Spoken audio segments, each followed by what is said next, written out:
السلام عليكم ورحمة الله وبركاته.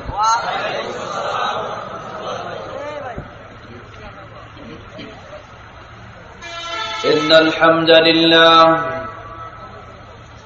الحمد لله نحمده ونستعينه ونستغفره ونعوذ بالله من شرور أنفسنا ومن سيئات أعمالنا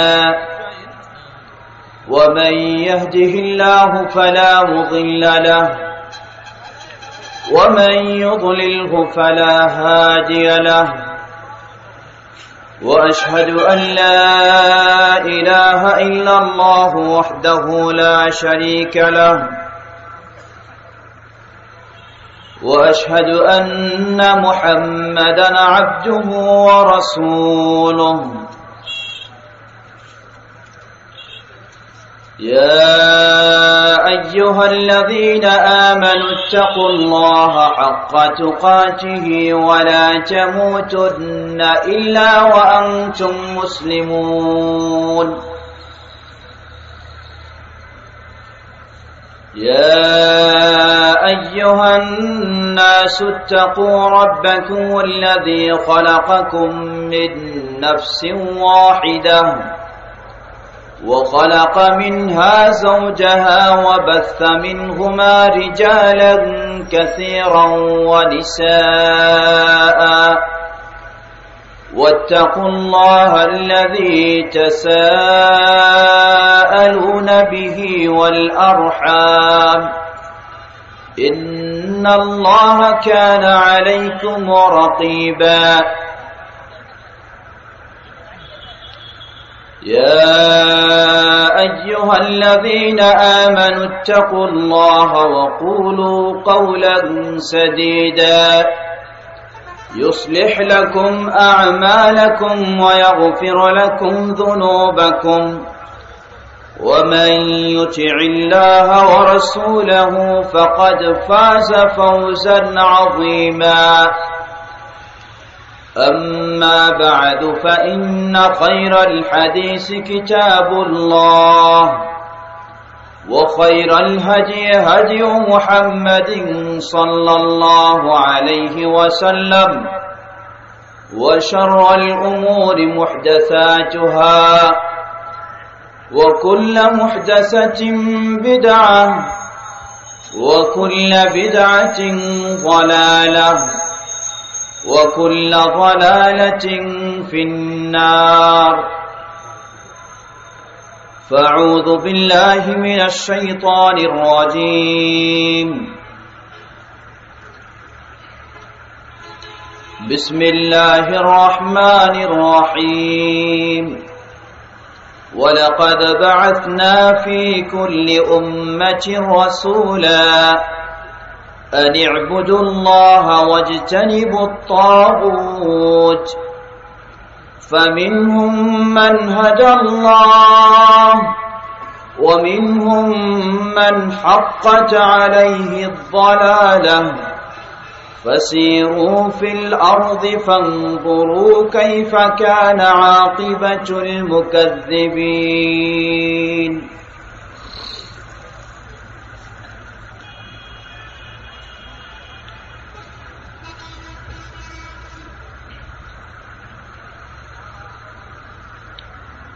আজকের এই মহতী ইসলামী জলসার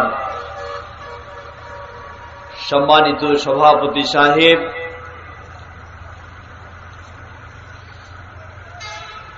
সম্মানিত প্রধান অতিথি, অতিথিবৃন্দ, আমন্ত্রিত উলামায়ে কেরাম, আমার সামনে সমবেত বয়োজ্যেষ্ঠ বয়োকনিষ্ঠ প্রাণ প্রিয় দিনদার ভাইরা, পর্দার আড়ালে দিনদার মা ও বোনেরা, শুরুতে আবার প্রশংসা জ্ঞাপন করছি সেই মহান আল্লাহ সুবহানাহু ওয়া তাআলা, যিনি আমাদেরকে তার দিনের পথে চলার, তার দিনের পথে অটল থাকার তৌফিক দান করেছেন। তার দিনকে জানার ও মানার উদ্দেশ্যে এ মাহফিলের আয়োজন করা, মাহফিলে উপস্থিত হওয়ার সুযোগ করে দিয়েছেন। সেই আল্লাহ সুবহানাহু ওয়া তাআলার প্রশংসা জ্ঞাপনার্থে সকলেই বলি আলহামদুলিল্লাহ। প্রশংসা কার? জোরে বলেন কার? যাবতীয় প্রশংসা একমাত্র আল্লাহ সুবহানাহু ওয়া তাআলার। কারণ প্রশংসা তো তারই করব যিনি আমাদেরকে সৃষ্টি করেছেন। কে বলেন ঠিক না? যিনি আমাদের জীবন মরণ সব কিছুর মালিক। আল্লাহ সুবহানাহু ওয়া তাআলা সূরা আনআমে নির্দেশ দিচ্ছেন। আল্লাহ রাব্বুল আলামিন বলেন, قل إن صلاتي ونسكي ومحياي ومماتي لله رب العالمين لا شريك له وبذلك أمرت وأنا أول المسلمين। আল্লাহ সুবহানাহু ওয়া তাআলা নির্দেশ দিচ্ছেন, কুল বলো, ইন্না সলাতি আমার সালাত, ওয়া নুসুকি আমার কুরবানি, আমার ইবাদত, ওয়া মাহইয়ায়া ওয়া মামাতি আমার জীবন মরণ সবকিছু লিল্লাহি রাব্বিল আলামিন গোটা বিশ্বের যেই আল্লাহ রব, যেই আল্লাহ স্রষ্টা, যেই আল্লাহ মালিক, তার জন্যই আমাদের সব কিছু। তিনি কে? আরো পরিচয় দিলেন, লা শারীকা লাহ, যার কোনো শরীক নেই। তবে কোন বুজুর্গ ব্যক্তি যদি হয় তাহলে আল্লাহর কাছাকাছি যাওয়ার সুযোগ পায়। হ্যাঁ, কোন অলিয়া উলিয়া তো পাবেই, গাউস কুতুব তারা তো পাবেই, পীর সাহেবদের তো এ অধিকার আছেই। আল্লাহু আকবার। আল্লাহ রাসূল সাল্লাল্লাহু আলাইহি ওয়াসাল্লামকে আল্লাহ সুবহানাহু ওয়া তাআলা কি নির্দেশ দিচ্ছেন দেখুন। আল্লাহ রাব্বুল আলামিন সেটাও নির্দেশ দিচ্ছেন। আমাদের প্রিয় নবী মুহাম্মদ সাল্লাল্লাহু আলাইহি ওয়াসাল্লামকে আল্লাহ সুবহানাহু ওয়া তাআলা নির্দেশ দিচ্ছেন। সূরা আরাফ 188 নম্বর আয়াত।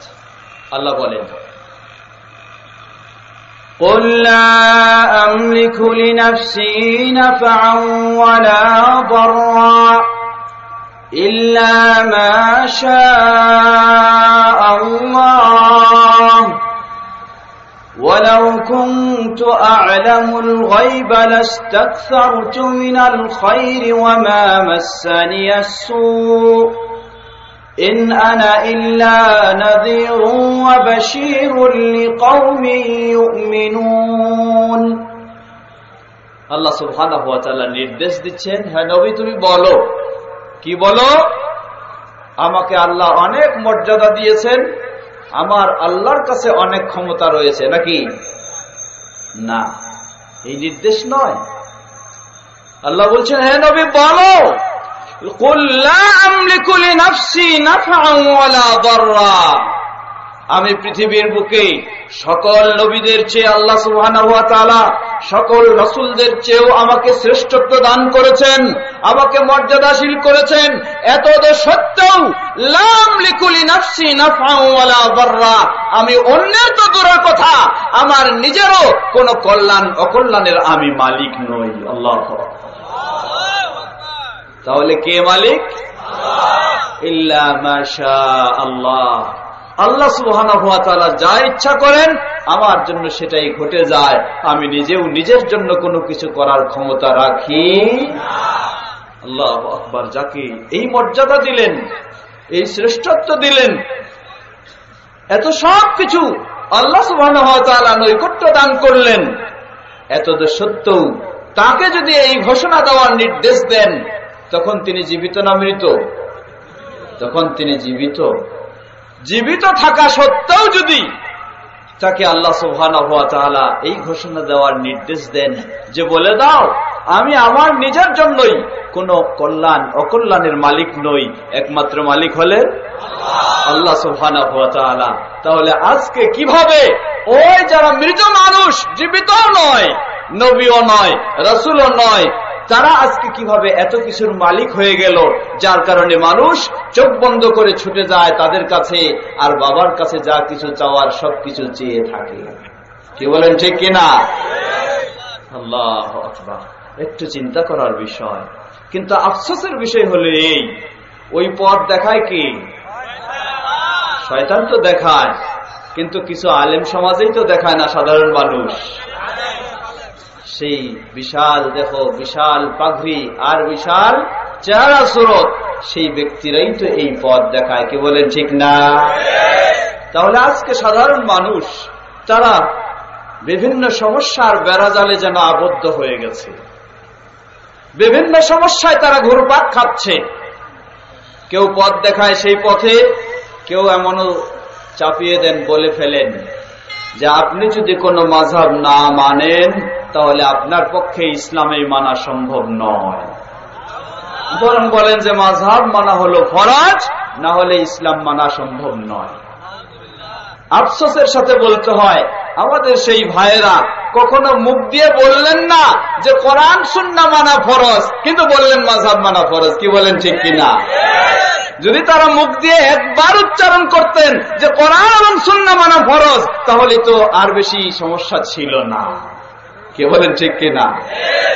কিন্তু কোন ব্যক্তি যদি বলেন কোরআন সুন্নাহ মানার কথা, তারা বলে ফেলেন যে না, এটা মানা হলো ফরজ। তাহলে সাধারণ মানুষ যাবে কোথায়? আরেক ভাইরা বলতেছেন যার পীর নাই তার পীর হলো, এখন তার পীর শয়তান না যার পীর হয়ে গেছে তারই পীর শয়তান? যার পীর নাই তার পীর শয়তান নয়, যার পীর হয়ে গেছে তারই পীর হয়ে যেতে পারে শয়তান। আল্লাহ রাব্বুল আলামিন সকলকেই কোরআন ও সুন্নাহর আলোকে সঠিক ইসলামের দিকে অগ্রসর হওয়ার তৌফিক দান করুন। ফিরে আসুন আবার সেই কথার দিকে। সুতরাং আমাদের সবকিছুর মালিক কে? জীবন মরণ সবকিছুর মালিক হলেন একমাত্র আল্লাহ সুবহানাহু। সুতরাং যাবতীয় প্রশংসা কার জন্য? সকল ইবাদত কার জন্য?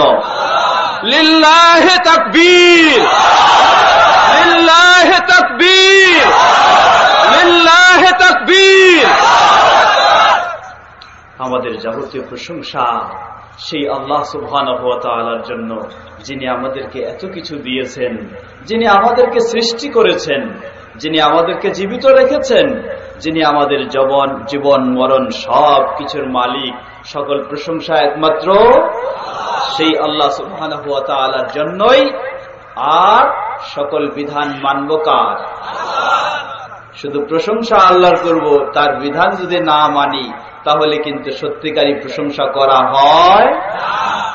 প্রিয় ভাইরা আমার, সুতরাং যাবতীয় প্রশংসা সেই আল্লাহ সুবহানাহু ওয়া তাআলার। আবারও আমরা বলি আলহামদুলিল্লাহ। অতঃপর অসংখ্য সালাত ও সালাম পেশ করছি প্রিয় রাসূল মুহাম্মদ সাল্লাল্লাহু আলাইহি ওয়াসাল্লাম, তার আসহাবে কেরাম, আহলে বাইত, শেষ দিবস পর্যন্ত তার প্রতিটি একনিষ্ঠ অনুসারীদের উপর। বলুন আল্লাহুম্মা আমিন। হামদ সালাতের পরেই ধন্যবাদ জ্ঞাপন করছি তাদেরকে, কৃতজ্ঞতা প্রকাশ করছি তাদের, যারা একমাত্র আল্লাহ সুবহানাহু ওয়া তাআলাকে খুশি করার জন্যই নিজের অর্থ দিয়ে, শ্রম দিয়ে, সময় দিয়ে এই সুন্দর একটি মাহফিলের আয়োজন করেছেন। আল্লাহ সুবহানাহু ওয়া তাআলা তাদের সকলকে জাযায়ে খায়ের দান করুন। বলুন আল্লাহুম্মা আমিন। তবে আমি একটি এই মুহূর্তে সুসংবাদটি দিয়ে নেই। আল্লাহ রাসূল সাল্লাল্লাহু আলাইহি ওয়াসাল্লাম বলেন, মান সান্না সুন্নাতান হাসানাতান ফিল ইসলাম ফালাহু আজরুহা ওয়া আজরু মান আমিলা বিহা। যে ব্যক্তি ইসলামে শরীয়ত সম্মত কোন ভালো কাজ যেখানে ছিল না এখন চালু করেছে, তাকে লক্ষ্য করে যতজনেই এই ভালো কাজ করবে, করার মাধ্যমে যত সওয়াব লাভ করবে, যিনি এটি চালু করলেন আল্লাহ সুবহানাহু ওয়া তাআলা পরবর্তীতে যারা এই কাজ করবে সকলের সমান সওয়াবগুলি ওই ব্যক্তিকে দান করবেন যিনি এটি শুরু করলেন। অনুরূপভাবে আল্লাহ রাসূল সাল্লাল্লাহু আলাইহি ওয়াসাল্লাম আরেক হাদিস, সেটি সহিহ মুসলিমের হাদিস, তিনি বলেন, মান জাআ ইলা হুদা ফালাহু আজরুহা ওয়া আজরু মান তাবিআ বিহা আও কামা ক্বালা নবী সাল্লাল্লাহু আলাইহি ওয়াসাল্লাম। যে ব্যক্তি কাউকে হেদায়েতের দিকে দাওয়াত দিবে, কাউকে সঠিক বিষয়ের দিকে দাওয়াত দিবে, সঠিক আকীদার দিকে দাওয়াত দিবে, সঠিক ইসলামের দিকে দাওয়াত দিবে, সঠিক দ্বীনের দিকে দাওয়াত দিবে, এ দাওয়াত দেওয়ার কারণে তার এ দাওয়াত পেয়ে যারা এই সঠিক পথে আসার সুযোগ লাভ করবে, সুযোগ লাভ করার কারণে এই সঠিক পথে পরিচালিত হওয়ার কারণে তারা যত সওয়াব লাভ করবে তাদের গোটা জীবনে, এবং তাদের দ্বারা যদি আরো কেউ এই সঠিক পথে পথ দেখে সকলের সমান সওয়াব আল্লাহ সুবহানাহু ওয়া তাআলা সর্বপ্রথমে যিনি এই পথের দিকে দাওয়াত দিলেন তাকে দান করবেন। বলুন সুবহানাল্লাহ। সুতরাং আজকে আমি সুসংবাদ জানাচ্ছি, এই পরিবেশে, এই অঞ্চলে যারা এই ধরনের একটি কোরআন ও সহিহ সুন্নাহর আলোচনার আয়োজন করেছেন, এখানে আর্থিকভাবে সময় দিয়ে, শ্রম দিয়ে, সহযোগিতা দিয়ে এটিকে প্রতিষ্ঠিত করার চেষ্টা করেছেন, সঠিক পথে মানুষকে দিশা দেওয়ার জন্য এই আয়োজন কোন দলের আয়োজন নয়, কোন মতের আয়োজন নয়, কোন গোষ্ঠীর আয়োজন নয়, আরো অন্য কোন লক্ষ্য উদ্দেশ্যকে নয়, শুধু একটি উদ্দেশ্য, সেটি হলো মানুষকে যেন তাদের দ্বীন, তাদের ইসলাম কোরআন ও সহিহ সুন্নাহর আলোকে সেদিকে পথ দেখানো যায়। এমনই লক্ষ্য উদ্দেশ্যকে সামনে রেখে যারা এই সুন্দর আয়োজন করেছেন, আল্লাহ সুবহানাহু ওয়া তাআলা তাদের সকলকে জাযায়ে খায়ের দান করুন এবং আরো বেশি বেশি এ কাজে অগ্রসর হওয়ার তৌফিক দান করুন। আর যারা এর বিরোধিতা করতে চায়, আল্লাহ রাব্বুল আলামিন তাদেরকেও এই সঠিক পথে হেদায়েত দান করুন। এটাই আমরা বলবো, আর বেশি কিছু বলবো না। যারা বাধা দিতে চায়, আল্লাহ সুবহানাহু ওয়া তাআলা তাদেরকেও এই সঠিক বিষয়টা বোঝার এবং এই সঠিক পথে চলার তৌফিক দান করুন। প্রিয় ভাইরা আমার, আপনারা যারা কষ্ট করে বহুদূর দূরান্ত থেকে এসেছেন, আল্লাহ রাব্বুল আলামিন আপনাদেরকেও জাযায়ে খায়ের দান করুন এবং কোরআন ও সুন্নাহর আলোকে সঠিক বিষয়গুলি শুনে নিজেদের জীবনে এবং অন্যদের মাঝেও নিজেদের জীবনে বাস্তবায়ন করার ও অন্যদের মাঝে এর প্রচার প্রসার করার তৌফিক দান করুন। সম্মানিত ভাইরা আমার, আপনারা পূর্বে অবগত হয়েছেন, আমাকে আলোচনা রাখার জন্য একটি নির্দিষ্ট বিষয়ে উল্লেখ করে দেওয়া হয়েছে। বিষয়টি হলো প্রচলিত সমাজে কোরআন ও সুন্নাহর মানদণ্ডে প্রচলিত শিরক ও কুফরি। কোরআন ও সুন্নাহর মানদণ্ডে প্রচলিত শিরক ও কুফরি এর আলোচনা এই সংক্ষিপ্ত সময়ে করে কখনো শেষ করা যাবে না। কারণ আমরা আজকে যদিও মুসলিম সমাজ, অধিকাংশই আমাদের সমাজের মানুষেরা যদিও মুসলিম, কিন্তু ইসলাম নিষিদ্ধ কর্মকাণ্ড, বিশেষ করে প্রকাশ্য শিরক ও কুফরি আমাদের মাঝে এতই ব্যাপকভাবে ছড়িয়ে রয়েছে যেটির বলার অপেক্ষা রাখে না। তাই সবগুলি হয়তো বিস্তারিত আলোচনা করা কঠিন হবে। সামান্য কিছু মৌলিক বিষয় আমরা আজকের কথা বলার চেষ্টা করব। পরবর্তী সময় হলে, সুযোগ হলে আবারও ইনশাআল্লাহ সেই বিষয়ে আলোচনা হবে ইনশাআল্লাহ। প্রথমে আমাদেরকে একটু জেনে নেওয়া দরকার, আল্লাহ সুবহানাহু ওয়া তাআলা মানুষ যখন বিপথে যায়, মানুষ যখন শিরকের দিকে যায়, মানুষ যখন কুফরির দিকে যায়, মানুষ যখন ইসলাম বিরোধী কর্মকাণ্ডের দিকে অগ্রসর হয়, শয়তানের পথে যায়, তখন আল্লাহ সুবহানাহু ওয়া তাআলা এ মানুষকে সঠিক পথে পথ দেখানোর জন্য কাদেরকে প্রেরণ করেছেন? নবী রাসূলদেরকে না পীর মাশায়েখদেরকে? কোন সন্দেহ নেই, নবী রাসূলদেরকে। অতঃপর সেই নবী রাসূলদের একনিষ্ঠ অনুসারী যারা, সঠিক আলেম যারা, তাদেরকে। সঠিক আলেম আমাদের সমাজে কিন্তু হক্কানি আলেম বলে একটা পরিভাষা আছে, তাই না? কিন্তু আল্লাহু আকবার, হক্কানি আলেম অনেকেই রয়েছেন যারা মানুষের ইমানের 12টা বাজায় ছেড়েছে। যার কিছু সুযোগ হলে সেই আলেম, হক্কানি আলেম বলে আমরা চিনছি, সমাজের মানুষেরা চিনে, কিন্তু কিভাবে তারা প্রকাশ্য শিরক ও কুফরিতে মানুষকে লিপ্ত করছে এবং শিরক ও কুফরির দিকে মানুষকে আহ্বান জানাচ্ছে, এটা কিছু উদাহরণ দিলে আপনাদের কাছে আপনারা বিষয়টিকে স্পষ্ট বুঝতে পারবেন। সুযোগ হলে সেদিকেও কিছু আমরা বলার চেষ্টা করব ইনশাআল্লাহ। আমার কথা শুরু করার আগে আবারও আমি একটু আপনাদের কাছে স্মরণ করে দিতে চাই, আপনাদের সাথে একটু মত বিনিময় করতে চাই। আপনারা ঘোষণা শুনেছেন, আমার পরে আমাদের আরো একজন বিজ্ঞ আলোচক তিনি আসবেন এবং মূল্যবান আলোচনা আপনাদের সামনে উপস্থাপন করবেন।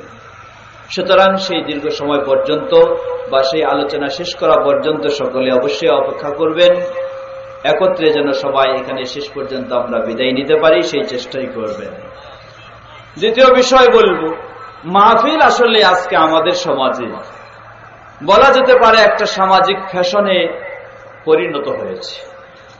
মানে সব জায়গায় মাহফিল হয়, আমরাও যদি মাহফিল না করি তাহলে কেমন দেখা যায়, তাই সবাই মাহফিল করে। হয় সংগঠনের পক্ষ থেকে বলেন, সমাজের পক্ষ থেকে বলেন, মসজিদের পক্ষ থেকে বলেন, মাদ্রাসার পক্ষ থেকে বলেন, এই ধরনের মাহফিল চলছে। কিন্তু বাস্তবে যদি এই মাহফিলের কথাগুলিকে আমরা জানার পরে, শোনার পরে, বোঝার পরে একটু মেনে চলার চেষ্টা করতাম, তাহলে মনে হয় আমাদের সমাজের অবস্থা দিনের পর দিন উল্টা দিকে না গিয়ে ইসলামের দিকে যেত। কি বলেন, ঠিক কি না? কিন্তু আফসোসের সাথে বলতে হয়, আমরা যত ওয়াজ শুনি ততই যেন দিনের পর দিন ইসলাম থেকে আরো দূরে সরে যাচ্ছি। কারণ আজকে আমরা বিশ্বাসী হয়ে গেছি, মনে হয় কোনো কিছু না করলে অসুবিধা নাই, একদিনের বড় মুনাজাত ধরতে পারলেই সবকিছু পার হয়ে যাবে, তাই না?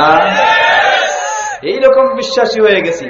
তাই যারা নাস্তিকতায় বিশ্বাসী, যারা নাস্তিকতার আশ্রয় দানকারী, তারাও দেখবেন সেই মোনাজাতে গিয়ে হাজির।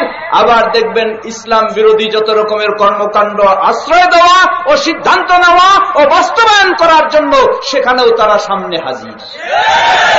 তো এই ধরনের মোনাজাত যদি কিয়ামত পর্যন্ত চলতে থাকে, আল্লাহ তাআলাই ভালো জানেন কতটুকু সমাজে পরিবর্তন হবে, মানুষ কতটুকু ইসলামের দিকে আকৃষ্ট হবে, ইসলামের পথে অগ্রসর হবে, বলার অপেক্ষা রাখে না। সুতরাং আমরা বলবো, মাহফিল আর মোনাজাতে যথেষ্ট নয়। আসল বিষয় হলো আপনি যা শুনলেন কতটুকু আপনি আপনার জীবনে মানার চেষ্টা করলেন। তাই অনুরোধ রাখবো, আজকে আমার আগে অত্যন্ত মূল্যবান জ্ঞানগর্ভ আলোচনা রেখেছেন বিশিষ্ট মিডিয়া ব্যক্তিত্ব, বিশিষ্ট আলেমে দ্বীন শেখ হারুন হোসাইন হাফেজাহুল্লাহ, এবং আমিও সামান্য কিছু বলার চেষ্টা করব। আমার পরেও আরো বিজ্ঞ আলোচক হিসাবে ডক্টর আহমদুল্লাহ চিরিসালি হাফেজাহুল্লাহ তিনিও আলোচনা রাখবেন।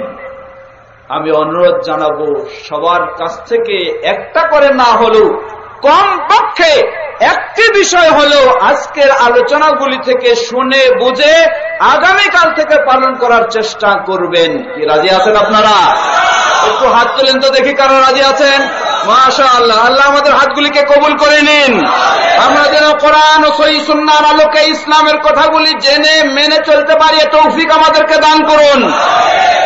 আজকে আমরা যারা এখানে সমবেত হয়েছি, আমরা যেন সকলেই এভাবে জান্নাতুল ফেরদাউসে সমবেত হতে পারি, আল্লাহ আমাদের জন্য কবুল করে নিন। আমরা যেন সকলেই কোরআন ও সহিহ সুন্নাহর আলোকে সঠিকভাবে ইসলামের দিকে নিজেরা চলতে পারি, অন্যদেরকে চালাতে পারি, দাওয়াত দিতে পারি, সে তৌফিক আমাদেরকে দান করুন। আজকে বেশি না হলে একটি বিষয় হলেও যেন আগামীকাল থেকে আমাদের জীবনে নতুন করে সংযুক্ত করে বাস্তবায়ন করার চেষ্টা করি, সেই তৌফিক আমাদেরকে দান করুন। হাত নামান প্রিয় ভাইরা আমার। সুতরাং আপনাদের কাছে আমার এটুকুই অনুরোধ, যে কথাগুলি শুনেছেন শুনবেন, একটা বিষয় হলেও আগামীকাল থেকে যেন অবশ্যই আপনার আমার জীবনে সংযুক্ত হয়, সেই চেষ্টা করবেন ইনশাআল্লাহ। প্রিয় ভাইরা আমার, যে বিষয়টি বলছিলাম, আল্লাহ সুবহানাহু ওয়া তাআলা মানুষকে সঠিক পথে, ঈমানের পথে পথ দেখানোর জন্য আল্লাহর দ্বীনের পথে পথ দেখানোর জন্য যুগে যুগে অসংখ্য নবী ও রাসূলকে প্রেরণ করেছেন। সেই নবী রাসূলদেরকে কি দায়িত্ব দিয়েছিলেন, তাদের কি কর্মসূচি ছিল, আজকে আমরা বিভিন্ন জন বিভিন্ন ভাবে বলে থাকি। অনেকে আমরা কথায় কথায় বলে থাকি আল্লাহ আল্লাহ রাসূলের তরিকায় চলতে হবে, কি বলেন ঠিক কিনা? তো রাসূল সাল্লাল্লাহু আলাইহি ওয়াসাল্লাম বা রাসূলদের তরিকা কি ছিল, তারা কিভাবে মানুষদেরকে দাওয়াত দিয়েছেন, কোন পথের দিকে, এমর্মে আল্লাহ সুবহানাহু ওয়া তাআলা নির্দেশনা দিয়েছেন। এই আয়াতটি বলেই তারপর আমার বিষয়ের দিকে যাচ্ছি ইনশাআল্লাহ। তবে আবার স্মরণ করে দিচ্ছি, আমি যেন কাউকে না দেখি আপনারা উঠে এদিক সেদিক এলোমেলো ভাব করতেছেন।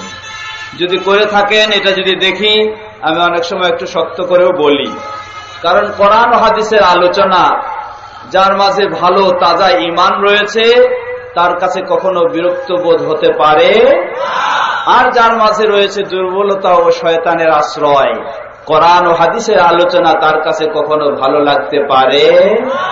তিনি শুধু হয়তো খুঁজবেন যে এই বক্তার সুরটা কত মধুর, একটু জানেন নেই, কি বললেন না বললেন তা কোনো খোঁজ খবর নাই। অতএব কোরআন ও সুন্নাহর আলোচনা চলেছিল, এখনো চলছে, চলবে। আমরা আলোচনা শেষ করে সকলেই একসাথে বের হব, শয়তানের আশ্রয় নিয়ে কেউ যেন এখান থেকে বের হয়ে বা এলোমেলো করে পরিবেশ সৃষ্টি করবেন না। যারা আশপাশে দাঁড়িয়ে রয়েছেন, জায়গা রয়েছে ভিতরে, ফাঁকাও রয়েছে ভিতরে, আপনারা বসে যাওয়ার চেষ্টা করুন। আল্লাহ সুবহানাহু ওয়া তাআলা সূরা নাহাল 36 নম্বর আয়াতে বলছেন, وَلَقَدْ بَعَثْنَا فِي كُلِّ أُمَّةٍ رَّسُولًا أَنِ اعْبُدُوا اللَّهَ وَاجْتَنِبُوا الطَّاغُوتَ وَلَقَدْ بَعَثْنَا فِي كُلِّ أُمَّةٍ رَّسُولًا আমি প্রতিটি জাতির কাছে রাসূল প্রেরণ করেছি। এই রাসূলের দায়িত্ব কি ছিল? রাসূলের মূল দায়িত্ব ছিল দুটি। কয়টি? মূল দায়িত্ব ছিল দুটি। প্রথম দায়িত্ব কি? ওয়াবুদুল্লাহ। প্রথম দায়িত্ব ছিল রাসূলগণ দাওয়াত দিতেন তার কওমকে, তার জাতিকে, তার যাদের কাছে প্রেরিত তাদের কাছে তাদেরকে দাওয়াত দিতেন ওয়াবুদুল্লাহ, ইবাদত কর কার? একমাত্র আল্লাহ সুবহানাহু ওয়া তাআলার ইবাদত। কারণ আল্লাহ সুবহানাহু ওয়া তাআলার যদি একমাত্র ইবাদত না করা হয়, তাহলে আল্লাহর সাথে অন্য কারো যদি ইবাদত করা হয়, অথবা আল্লাহকে বাদ দিয়ে অন্য কারো যদি ইবাদত করা হয়, এর নাম কি? এর নামই হলো শিরক। এর নামই হলো শিরক। মানুষ আজকে পেতে চায় জান্নাত না জাহান্নাম, বাঁচতে চায় জান্নাত থেকে না জাহান্নাম থেকে। আজকে আমরা সকলেই এক বাক্যে একমত, কোনো সন্দেহ নেই। প্রতিটি মুসলিম মানেই সে নির্দ্বিধায় নিঃসংকোচে আপনাকে সর্বপ্রথমে বলবে আমি জান্নাত পেতে চাই, এবং বলবে আমি জাহান্নাম থেকে বাঁচতে চাই। কিন্তু আফসোসের সাথে বলতে হয়, যেই মুসলিম দাবি করছে সে জান্নাতে যেতে চায়, দাবি করছে সে জাহান্নাম থেকে বাঁচতে চায়, আবার সেই মুসলিম এমন কর্মকাণ্ডে লিপ্ত হয়ে যায় যার কারণে তার জন্য জান্নাতেই হারাম হয়ে যায় আর জাহান্নামেই অপরিহার্য হয়ে যায়। আল্লাহ সুবহানাহু ওয়া তাআলা স্পষ্টভাবে কোরআনুল কারীমে সূরা মায়েদা 72 নম্বর আয়াতে আল্লাহ সুবহানাহু ওয়া তাআলা স্পষ্টভাবে ঘোষণা দিচ্ছেন। আল্লাহ রাব্বুল আলামিন বলেন, ইন্নাহু মান ইউশরিক বিল্লাহ ফাকাদ হারামা আল্লাহু আলাইহিল জান্নাতা ওয়া মাওয়াহুন নার وما للظالمين من أنصار। আল্লাহ সুবহানাহু ওয়া তাআলা বলেন, ইন্নাহু মান ইউশরিক বিল্লাহ, যে আল্লাহর সাথে শিরকে লিপ্ত হয়, এই ব্যক্তি চাচ্ছিল জান্নাত, চাচ্ছিল জাহান্নাম থেকে বাঁচতে, কিন্তু যখনই সে আল্লাহ সুবহানাহু ওয়া তাআলার সাথে শিরকে লিপ্ত হয়ে যায়, আল্লাহ রাব্বুল আলামিন এই অপরাধের কারণে তার জন্য ঘোষণা দিয়ে দেন, ফাকাদ হারামাল্লাহু আলাইহিল জান্নাহ। তিনটি বিষয়। প্রথম বিষয়, আল্লাহ সুবহানাহু ওয়া তাআলা তার জন্য জান্নাতকে হারাম করে দেন, বলুন নাউযুবিল্লাহ। দ্বিতীয় বিষয়, ওয়া মাওয়াহুন নার, তার জন্য জাহান্নামকে অপরিহার্য করে দেন, বলুন নাউযুবিল্লাহ। তৃতীয় বিষয়, ওয়ামা লিয-যালিমিনা মিন আনসার। এই জালিম মুশরিকদের জন্য আল্লাহ সুবহানাহু ওয়া তাআলার পক্ষ থেকে দুনিয়া ও আখিরাতে কোনো সাহায্য সহযোগিতা হতে পারে না। তাহলে দেখুন, আজকে সে ছড়াছড়ি একজন মানুষ বিপদগ্রস্ত হয়েছেন, তিনি বিপদগ্রস্ত হলেন।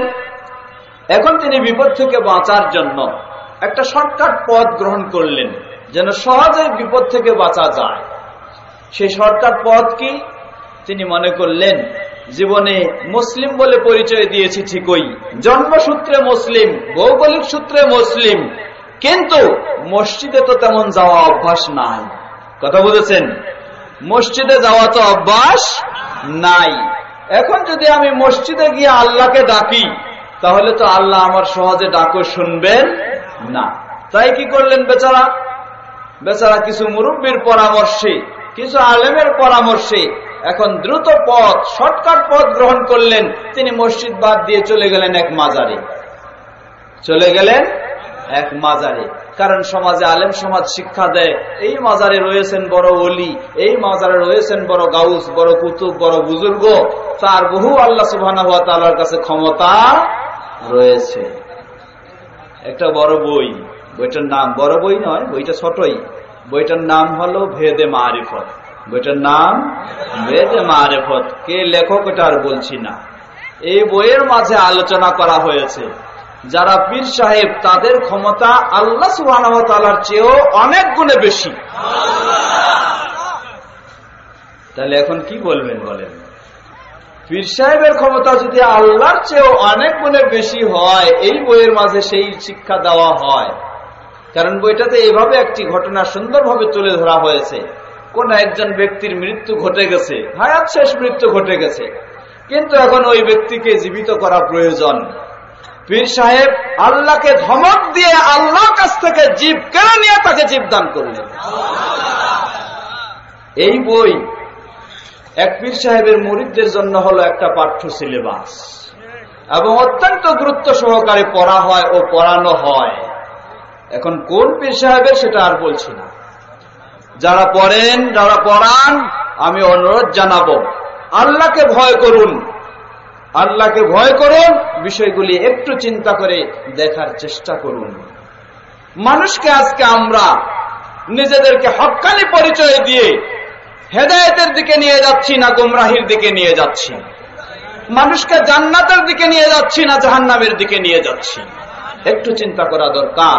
অনুরোধ জানাবো, একটু চিন্তা করবেন। আল্লাহ আপনাকে বোধ শক্তি দিয়েছেন, আল্লাহ আপনাকে শ্রবণ শক্তি, দর্শন শক্তি দিয়েছেন, আল্লাহ আপনাকে অন্যান্য জীব জানোয়ারের চেয়ে বহু বৈশিষ্ট্য দান করেছেন।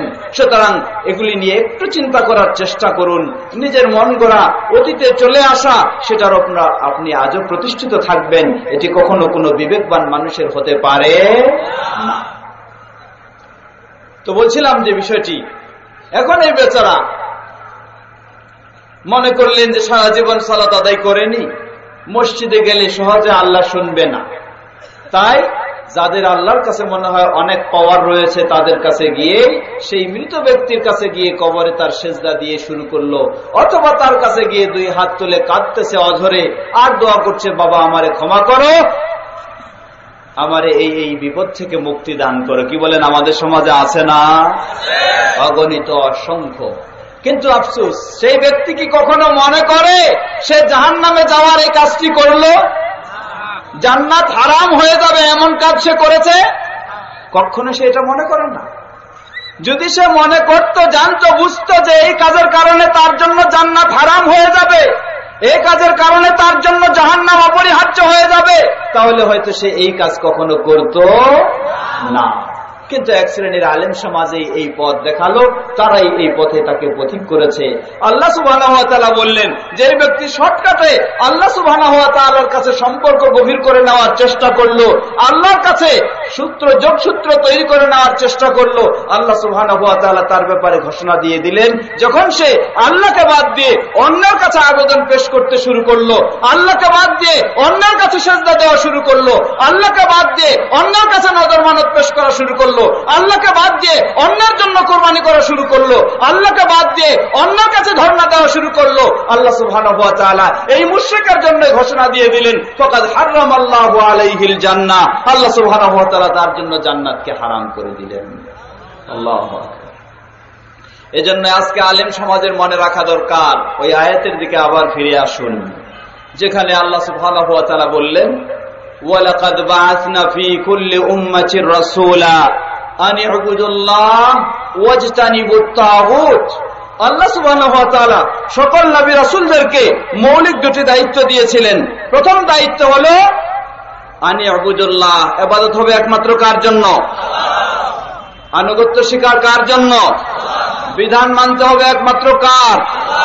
না অমুক দলের আর তমুক দলের, না অমুক নেতার আর অমুক নেত্রীর, না, একজন মুসলিম আনুগত্য স্বীকার করবে, একজন মুসলিম বিধান মেনে চলবে, একজন মুসলিম নিজের সকল ক্ষেত্রে নিজের জীবনকে পরিচালনা করবে তার স্রষ্টা যিনি আল্লাহ সুবহানাহু ওয়া তাআলা, তার বিধানের আলোকেই, অন্য কিছুর আলোকে নয়। এটাও হলো একটা ইবাদত, এটাও হলো একটা ইবাদত। তবে আলেম ওলামারা যদি কোনো বিধান তৈরি করে দেয় তাহলে সেটি মানা যাবে। হ্যাঁ, আল্লাহ সুবহানাহু ওয়া তাআলা এটাকেও প্রকাশ্য শিরক হিসাবে কোরআনুল কারীমে উল্লেখ করেছেন। আল্লাহ বলেন, ইত্তাখাযু আহবারাহুম ওয়া রুহবানাহুম আরবাবাম মিন দুনিল্লাহ, তারা তাদের আলেমদেরকে, তারা তাদের ধর্মযাজকদেরকে, তারা তাদের হুজুরদেরকে গ্রহণ করে নিয়েছে কিভাবে? আরবাবাম মিন দুনিল্লাহ, আল্লাহকে বাদ দিয়ে তাদেরকেই তারা রব হিসাবে গ্রহণ করে নিয়েছে। বলেন নাউযুবিল্লাহ। সাহাবী, প্রসিদ্ধ সাহাবী আদি বিন হাতিম রাদিয়াল্লাহু তাআলা আনহু, তিনি প্রথমে খ্রিস্টান ছিলেন, তিনি খ্রিস্টান ধর্ম থেকে ইসলাম ধর্ম গ্রহণ করেছেন। রাসূল সাল্লাল্লাহু আলাইহি ওয়াসাল্লাম যখন এই আয়াতটি পেশ করলেন যে মানুষেরা তাদের ধর্মযাজক যারা, তাদের দ্বীনের আলেম যারা, তাদেরকে আল্লাহকে বাদ দিয়ে রব হিসাবে গ্রহণ করেছে, রাসূল সাল্লাল্লাহু আলাইহি ওয়াসাল্লামের কাছে সাহাবী আদি বিন হাতিম রাদিয়াল্লাহু আনহু প্রশ্ন করে বসলেন, হে আল্লাহর রাসূল সাল্লাল্লাহু আলাইহি ওয়াসাল্লাম, কিভাবে তারা আল্লাহকে বাদ দিয়ে তাদের ধর্মযাজক যারা, তাদের আলেম যারা, তাদেরকে রব হিসাবে কিভাবে গ্রহণ করেছে? রাসূল সাল্লাল্লাহু আলাইহি ওয়াসাল্লাম বললেন, আসলেই তারা যে তাদের জন্য সরাসরি সেজদা দেয় আলেমদের জন্য, এমনটা করে না ঠিকই, কিন্তু আলেমরা যখন আল্লাহর কোন হালাল করা বিধান, আল্লাহ যেটাকে হালাল করে দিয়েছেন, আলেমরা যখন সেটাকে হারাম করে দেয়, তোমরা কি সেই আলেমদের হারাম করে দেওয়া বিধানটাকে মানো না? তারা বললেন হ্যাঁ মানি। তিনি বললেন হ্যাঁ মানি। তারপর বললেন যে আল্লাহ সুবহানাহু ওয়া তাআলা যেটাকে হারাম করে দিয়েছেন, আলেম সমাজ যখন সেটাকে হালাল বলে ফতোয়া দেয়, সাধারণ মানুষ কি সেটা মানে না? তারা বললেন যে হ্যাঁ মানে।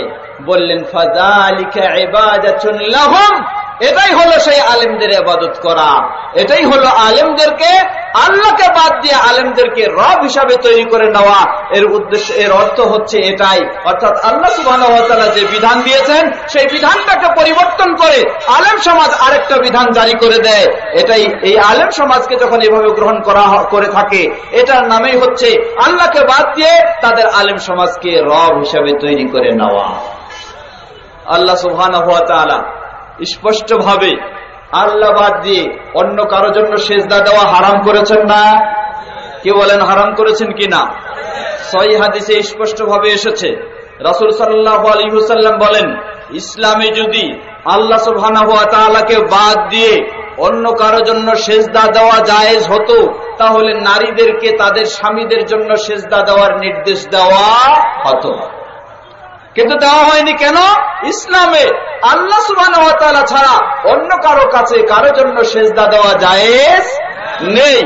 কিন্তু আফসোসের সাথে বলতে হয়, আমাদের কিছু পীর সাহেবরা রয়েছেন, তারা বিধান জারি করে দিলেন, আল্লাহ সুবহানাহু ওয়া তাআলা হারাম করেছেন, আল্লাহ ব্যতীত অন্য কারোর জন্য সিজদা করা। আর আমাদের পীর সাহেবরা জারি করে দিলেন যে না, পীর সাহেবদেরকে সম্মানী সিজদা দেওয়া জায়েজ রয়েছে। এটা এক শ্রেণীর। আমি এক সময় গেলাম রাজবাড়িতে, এক এলাকায় বেড়াতে গেলাম দাওয়াতি প্রোগ্রামে। রাজবাড়ি, সেই রাজবাড়ির বহু সংখ্যক মানুষ এক পীর সাহেবের মুরিদ। সেই পীর সাহেব মেদিনীপুরি পীর সাহেব বলা হয়। তিনি হলেন ভারতের এক পীর সাহেব। সেই ভারতের পীর সাহেব তিনি যখন আসেন অথবা এরা যখন দলে দলে সেখানে তাদের ওরসে যায়, যাওয়ার পরে তাদের নিয়মেই হলো পীর সাহেবের সরাসরি প্রকাশ্য ফতোয়া যে পীর সাহেবের কাছে সম্মানী সিজদা দেওয়া যায়, তাই তারা সরাসরি আগে পীর সাহেবের সাক্ষাৎ করতে গিয়ে সেখানে সিজদায় পড়ে যায়। আল্লাহ সুবহানাহু ওয়া তাআলা হারাম করলেন আর তারা হালাল ফতোয়া দিলেন। এ ধরনের আমাদের সমাজে অসংখ্য অগণিত, আপনি খুঁজে দেখুন, অনেক বিধান পাবেন যেগুলি ইসলাম হারাম করে দিয়েছে। আমাদের সমাজে যেগুলি ইসলাম হারাম করে দিয়েছে, আমাদের সমাজে সেগুলি আলেম সমাজ হালাল করে দিয়েছেন, অথবা ইসলাম সেগুলিকে হালাল করে দিয়েছে, সমাজে আলেম সমাজ সেগুলিকে হারাম করে দিয়েছেন। এটি হলো প্রকাশ্য একটি শিরক এবং এটি হচ্ছে প্রকাশ্য জঘন্যতম একটি কুফরি, এতে কোনো সন্দেহ নেই। উদাহরণস্বরূপ অনেক দৃষ্টান্ত দিয়ে থাকি। যেমন ধরে নেন, আজকে আমাদের সমাজে অনেক কালচার রয়েছে। পীর সাহেবের কাছে যেমন এইভাবে কি করা হয়, মাথা নত করা হয়, অনেক জায়গায় রয়েছে। আমাদের সর্বোচ্চ যে বৈঠক অধিবেশন, সেখানেও কি করতে হয়, মাথা নত করতে হয়। ঠিক অনুরূপভাবে আপনি যখন নতুন বিয়ে করলেন, আপনার শ্বশুর শাশুড়িকেও সালাম জানাইতে হয় কিভাবে, মাথা নত করে সালাম জানাতে হয়। নাউযুবিল্লাহ। এগুলি আসলেই এসেছে প্রকৃতপক্ষে, সবগুলি যে আলেমরা হালাল করে দিয়েছে এমন নয়। অনেকগুলি বিষয়ে এসেছে, সেগুলি অমুসলিমদের, প্রতিমা পূজারী মুশরিকদের কাছাকাছি আমরা বসবাস করেছি, সেদিক থেকে এসেছে। সেগুলি আজকে সমাজে, আলেম সমাজে সেগুলিকে সেভাবেই রেখে দিয়েছেন, যার কোনো সংস্কার বা প্রতিবাদমূলক কথা না থাকার কারণে আমাদের সমাজে সেগুলিও অহরহ চলে আসছে। বরং আলেম সমাজ সেটাকে আরো কখনো কখনো 1 ডিগ্রি 2 ডিগ্রি সেটাকে আরো বাড়িয়ে দিয়েছেন। পর্দার আড়ালের মা ও বোনেরা রয়েছেন, তুচ্ছ কথা ও কাজেও অনেক সময় আমরা শিরকে লিপ্ত হয়ে যাই। যেমন উদাহরণস্বরূপ ধরে নেন, পর্দার আড়ালের মা ও বোনেরা রয়েছেন। আমাদের বাড়ি থেকে অনেকের বাড়িতে ছোট বাচ্চা রয়েছে, তাই না? এই ছোট বাচ্চাকে মা ও বোনেরা যখন বাড়ির বাইরে নিয়ে যান, বাইরে নিয়ে যাওয়ার সময় কি করেন, খুব সুন্দরভাবে তাকে সাজানোর চেষ্টা করেন। ছেলে হোক মেয়ে হোক কোনো পার্থক্য নেই, বাম কপালে একটা বড় ধরনের কি দেওয়া হয়, একটা কালো টিপ দেওয়া হয়। আপনি যদি জিজ্ঞাসা করেন মা ও বোনদেরকে, কেন আপনি এই কালো টিপ দিলেন, আমাদের মা বোন জবাব দেবেন যে বাড়ির বাইরে নিলে শয়তানের আক্রমণ, বদ নজর থেকে এই টিপটাই রক্ষা করবে বা রক্ষা করার একটা অন্যতম মাধ্যম, এজন্যই তারা এই টিপটা দিলেন। বলুন নাউযুবিল্লাহ। এই টিপ কখনো রক্ষা করতে পারে? যদি কেউ এই টিপটাকে রক্ষাকারী বলে মনে করে, তাহলে এর নাম শিরক কি না? কোনো সন্দেহ নেই। আপনারা যারা হা বললেন, আপনাদের জন্য অপরিহার্য দায়িত্ব, আজ থেকে যেন আপনার বাড়িতে আপনার মেয়ে বা আপনার স্ত্রী বা আপনার মা বা আপনার বোন এই ধরনের কাজ করার সুযোগ কখনো না পায়।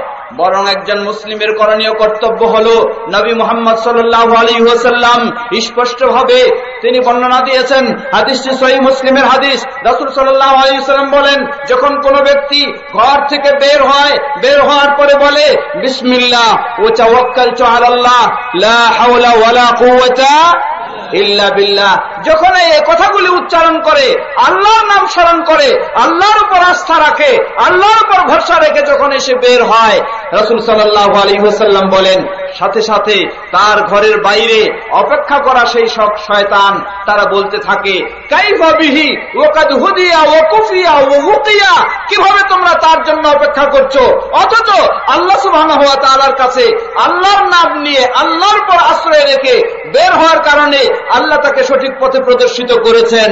ওয়া কুফিয়া, এবং আল্লাহ সুবহানাহু ওয়া তাআলা ওয়া উকিয়া, তাকে সকল শয়তানি আক্রমণ ও বদনজর থেকে আল্লাহ রাব্বুল আলামিন তাকে হেফাজত করেছেন। বলুন সুবহানাল্লাহ। তাহলে একজন মুসলিমের হওয়া উচিত ছিল ইসলামের এই সুন্দর বিধান পালন করে, আল্লাহকে স্মরণ করে, সে আল্লাহর উপর আস্থা রেখে, আল্লাহর উপর ভরসা করে, আল্লাহকেই সে তার যত ধরনের শয়তানের আক্রমণ, জিন শয়তানের আক্রমণ আর বদনজর, সেগুলি থেকে নিজেকে এভাবে বাঁচানোর জন্য চেষ্টা করা একজন মুসলিমের উচিত, যে আল্লাহকে সবকিছুর মালিক হিসাবে বা সবকিছু থেকে মুক্তিদাতা হিসাবে বিশ্বাস করে থাকে। পর্দার আড়ালের মা ও বোনদেরকেও স্মরণ করে দিতে চাই, আপনাদের মাঝে এই ধরনের কাজগুলি অনেক ঘটে থাকে। অতএব এই ধরনের কৃষ্টি কালচার, যেগুলি মুশরিক প্রতিমা পূজারীদের থেকে আমাদের সমাজে এসেছে, আমাদের মাঝেও এগুলির চর্চা এখনো রয়েছে। একজন মুমিন মুসলিমের সেগুলি জানার সাথে সাথে সেগুলি থেকে অবশ্যই বিরত থাকা উচিত। আল্লাহ সুবহানাহু ওয়া তাআলা আমাদের সকলকে সেগুলি থেকে বিরত থাকার তৌফিক দান করুন। প্রিয় ভাইরা আমার, আবার ফিরে আসি। আল্লাহ সুবহানাহু ওয়া তাআলা সকল নবী ও রাসূলদেরকে তাদেরকে নির্দেশ দিয়েছেন এটাই। আল্লাহ রাব্বুল আলামিন বলেন, নবীদের দায়িত্ব হচ্ছে, মূল কর্মসূচি হলো তারা তাদের কওমের কাছে যখন যাবেন তাদেরকে দাওয়াত দিবেন, বলবেন আনি ইবুদুল্লাহ, তোমরা ইবাদত করো একমাত্র কার? আল্লাহ সুবহানাহু ওয়া তাআলার। দ্বিতীয় বিষয় হলো একমাত্র আল্লাহ তাআলার ইবাদত করার নামই হলো তাওহীদ, একমাত্র আল্লাহর ইবাদতের নামই হলো তাওহীদ।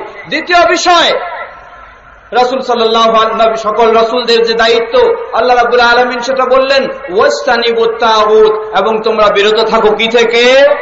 তাগুত থেকে। তাগুত কি জিনিস, তাগুতের ব্যাখ্যা বর্ণনা দিতে গিয়ে আজকে আমাদের অনেকজন অনেক কিছুই বলে থাকেন এবং অনেকজন অনেকটাই শুধু সীমাবদ্ধ করে ব্যাখ্যা দেওয়ার চেষ্টা করেন। আসলে তাগুত একটি ব্যাপক অর্থবোধক বিষয়, তাগুত একটি ব্যাপক অর্থবোধক বিষয়।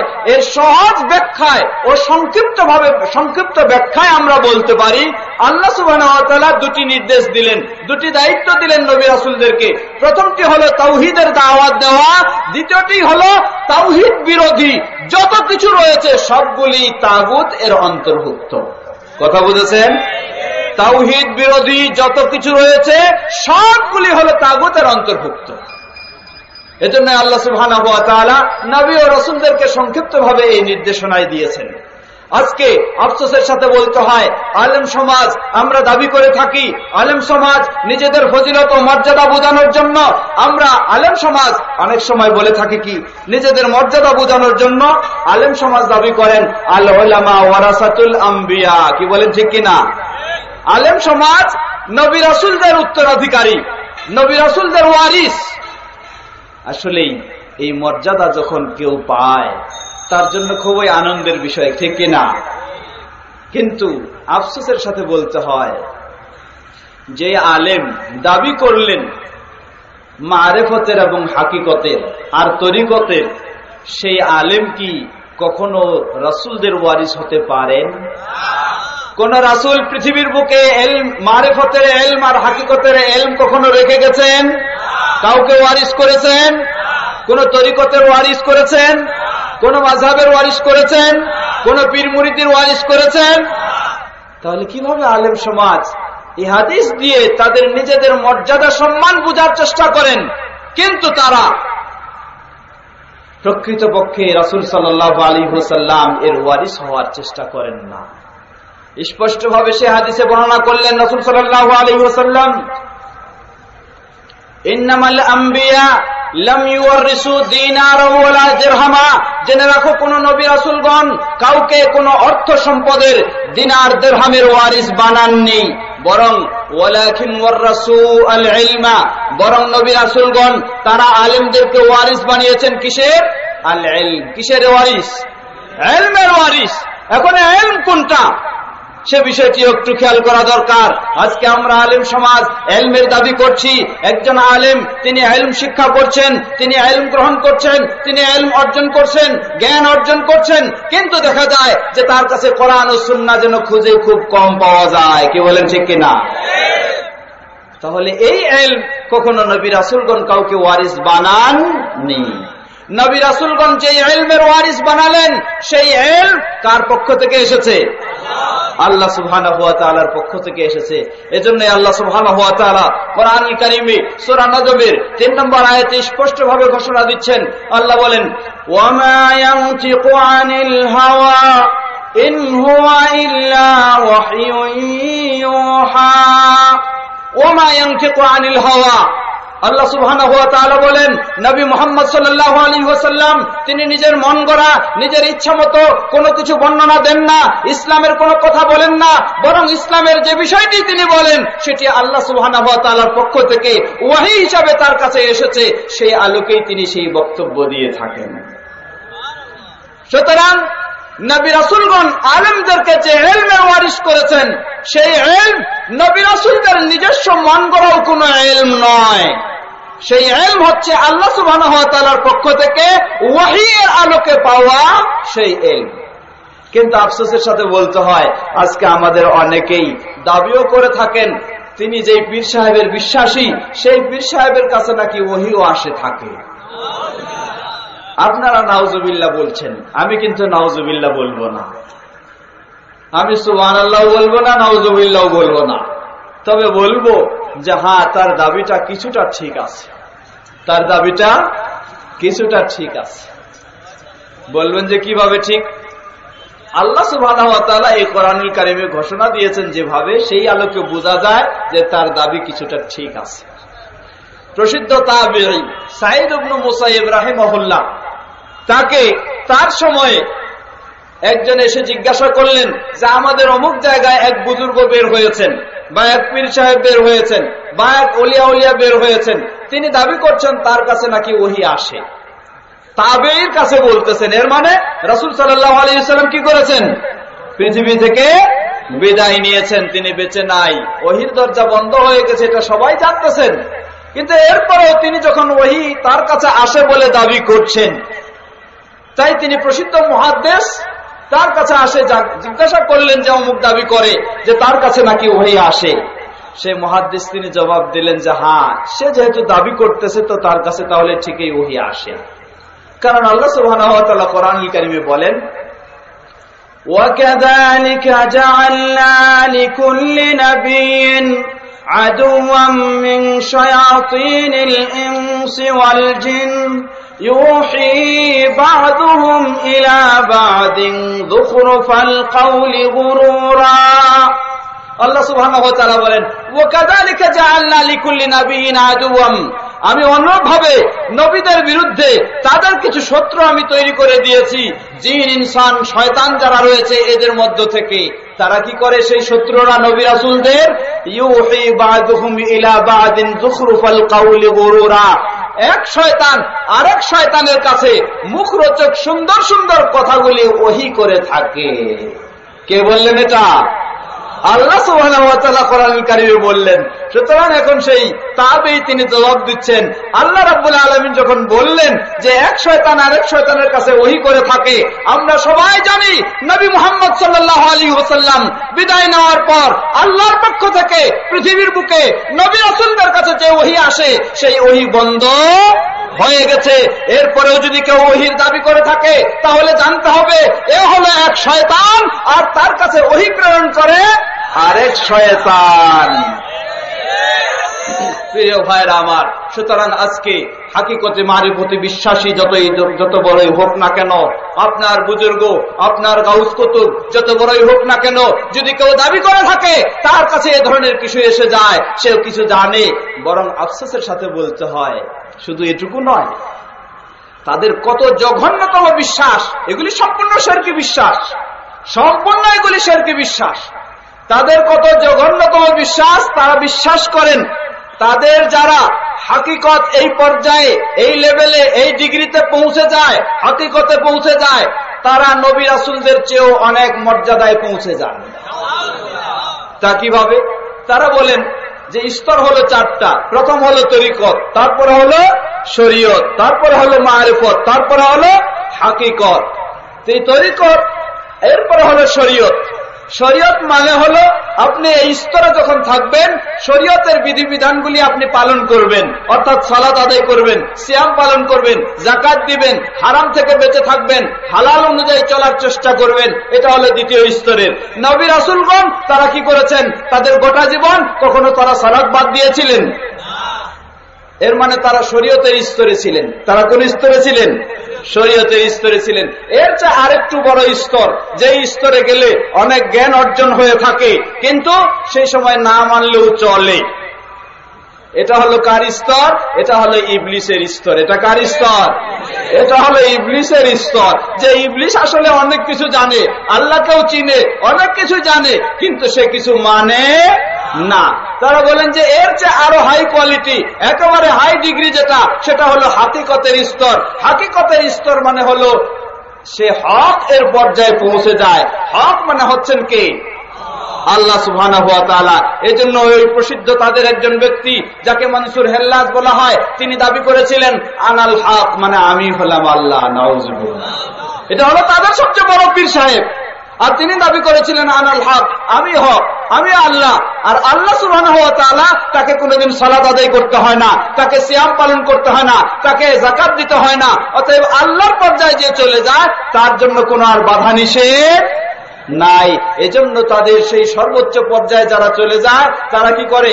এদিকে একবার আল্লাহ বলে জিকির করে, আরেকদিকে গাঁজা টান দেয়, আরেকদিকে যত রকমের অপকর্ম সবকিছুই করতে থাকে। কারণ এগুলি তাদের জন্য আর কোনো বাধা নাই। বলেন নাউজুবিল্লাহ। প্রিয় ভাইরা আমার, যে বিষয়টি বলছিলাম, অতএব কেউ যদি দাবি করে থাকে সে গায়েব জানে, অথবা সে যদি দাবি করে থাকে সে তার কাছে ওহী আসে, তাহলে স্পষ্টভাবে জেনে নিতে হবে আপনাকে, এটা হলো সবচেয়ে একজন বড় শয়তান, যে শয়তানের কাছে আরেক শয়তান ওহী প্রেরণ করে থাকে। ঠিক একইভাবে গায়েব জানার যদি কেউ দাবি করে থাকে, তাহলে এটাও হলো একটি শিরক।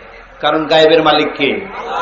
গায়েবের মালিক একমাত্র হলেন আল্লাহ সুবহানাহু ওয়া তাআলা। নবী রাসূলদের মাঝে যিনি সবচেয়ে বেশি মর্যাদাশীল, তিনি কে? মুহাম্মদ সাল্লাল্লাহু আলাইহি ওয়াসাল্লাম। সেই মুহাম্মদ সাল্লাল্লাহু আলাইহি ওয়াসাল্লাম তিনি কি গায়েবের মালিক? তিনি গায়েব পুরোপুরি জানেন?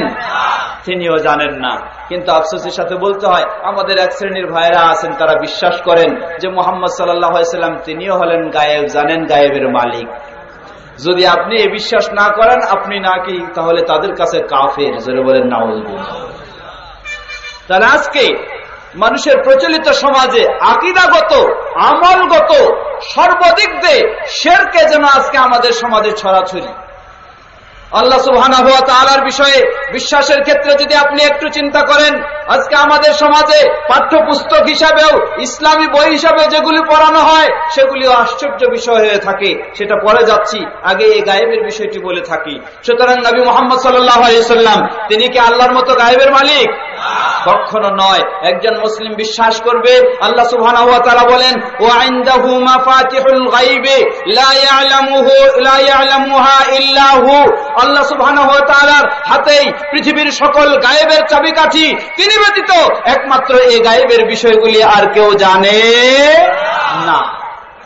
আল্লাহ রাব্বুল আলামিন নবী মুহাম্মদ সাল্লাল্লাহু আলাইহি ওয়াসাল্লামকেও এক্ষেত্রে নির্দেশ দিলেন যে আল্লাহ রাব্বুল আলামিন বললেন, বলো, যে আয়াতটি আগে আমরা পেশ করেছি সূরা আরাফের 185 নম্বর আয়াতে আল্লাহ রাব্বুল আলামিন বলেন, বলো, কুল লা আমলিকু লিনাফসি নাফআন ওয়ালা দাররা, বলে দাও আমি আমার নিজের জন্য কোনো কল্যাণ অকল্যাণের মালিক নই, ইল্লা মাশা আল্লাহ, আল্লাহ সুবহানাহু ওয়া তাআলা যা ইচ্ছা করেন সেটাই আমার জন্য ঘটে থাকে, এছাড়া আমি নিজেও কোনো কল্যাণ অকল্যাণের মালিক নই। তারপরে আবার বললেন, বলে দাও, ওয়ালাউ কুনতু আ'লামুল গায়বা লাস্তাকসারতু মিনাল খায়রি ওয়া মা মাসসানি আসু, আমি যদি গায়েব জানতাম তাহলে আমি যেখানেই ভালো রয়েছে, কল্যাণ রয়েছে, সেটাই আমি গ্রহণ করে নিতাম, আর কখনো কোনো অকল্যাণ আমাকে স্পর্শ করতে পারত না।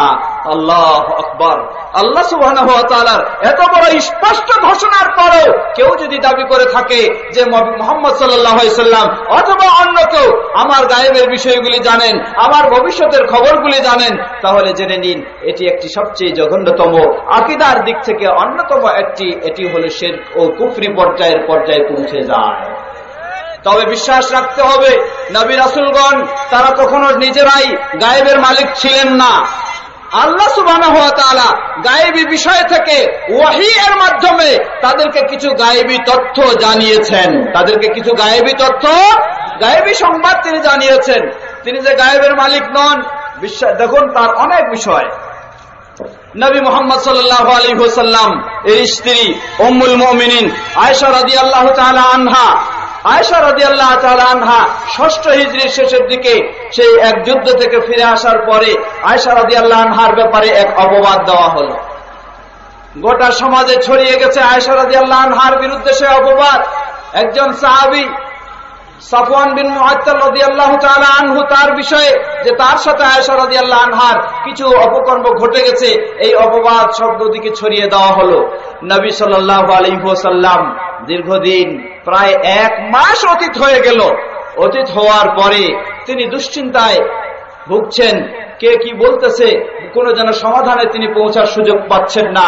1 মাস পর তিনি আয়েশা রাদিয়াল্লাহু আনহার কাছে গিয়ে বলছেন, হে আয়েশা, জেনে রাখো যদি তুমি একজন মানুষ, যদি তোমার কোনো ভুল ত্রুটি হয়ে থাকে তাহলে তুমি আল্লাহর কাছে তওবা করো, আর যদি না হয়ে থাকে তাহলে সেটি তো ভিন্ন বিষয়।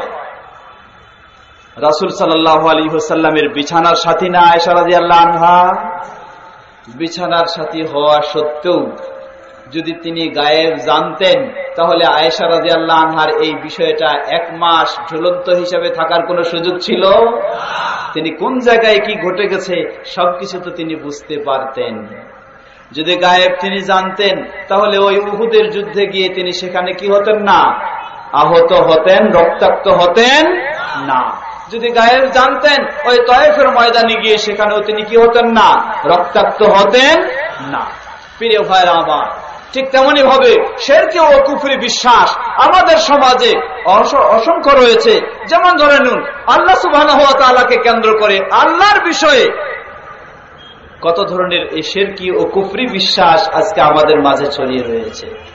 এই বিশ্বাসটিকে কুফরি, এটি শুধু আমি বলছি না, বরং স্বয়ং নবী মুহাম্মদ সাল্লাল্লাহু আলাইহি ওয়াসাল্লাম তিনি তার বর্ণনার আলোকে এমনকি স্বয়ং ইমাম আবু হানিফা রাহিমাহুল্লাহ তিনিও এটিকে কুফরি বিশ্বাস বলে 1300 বছর আগে তিনি স্পষ্টভাবে ঘোষণা দিয়েছেন।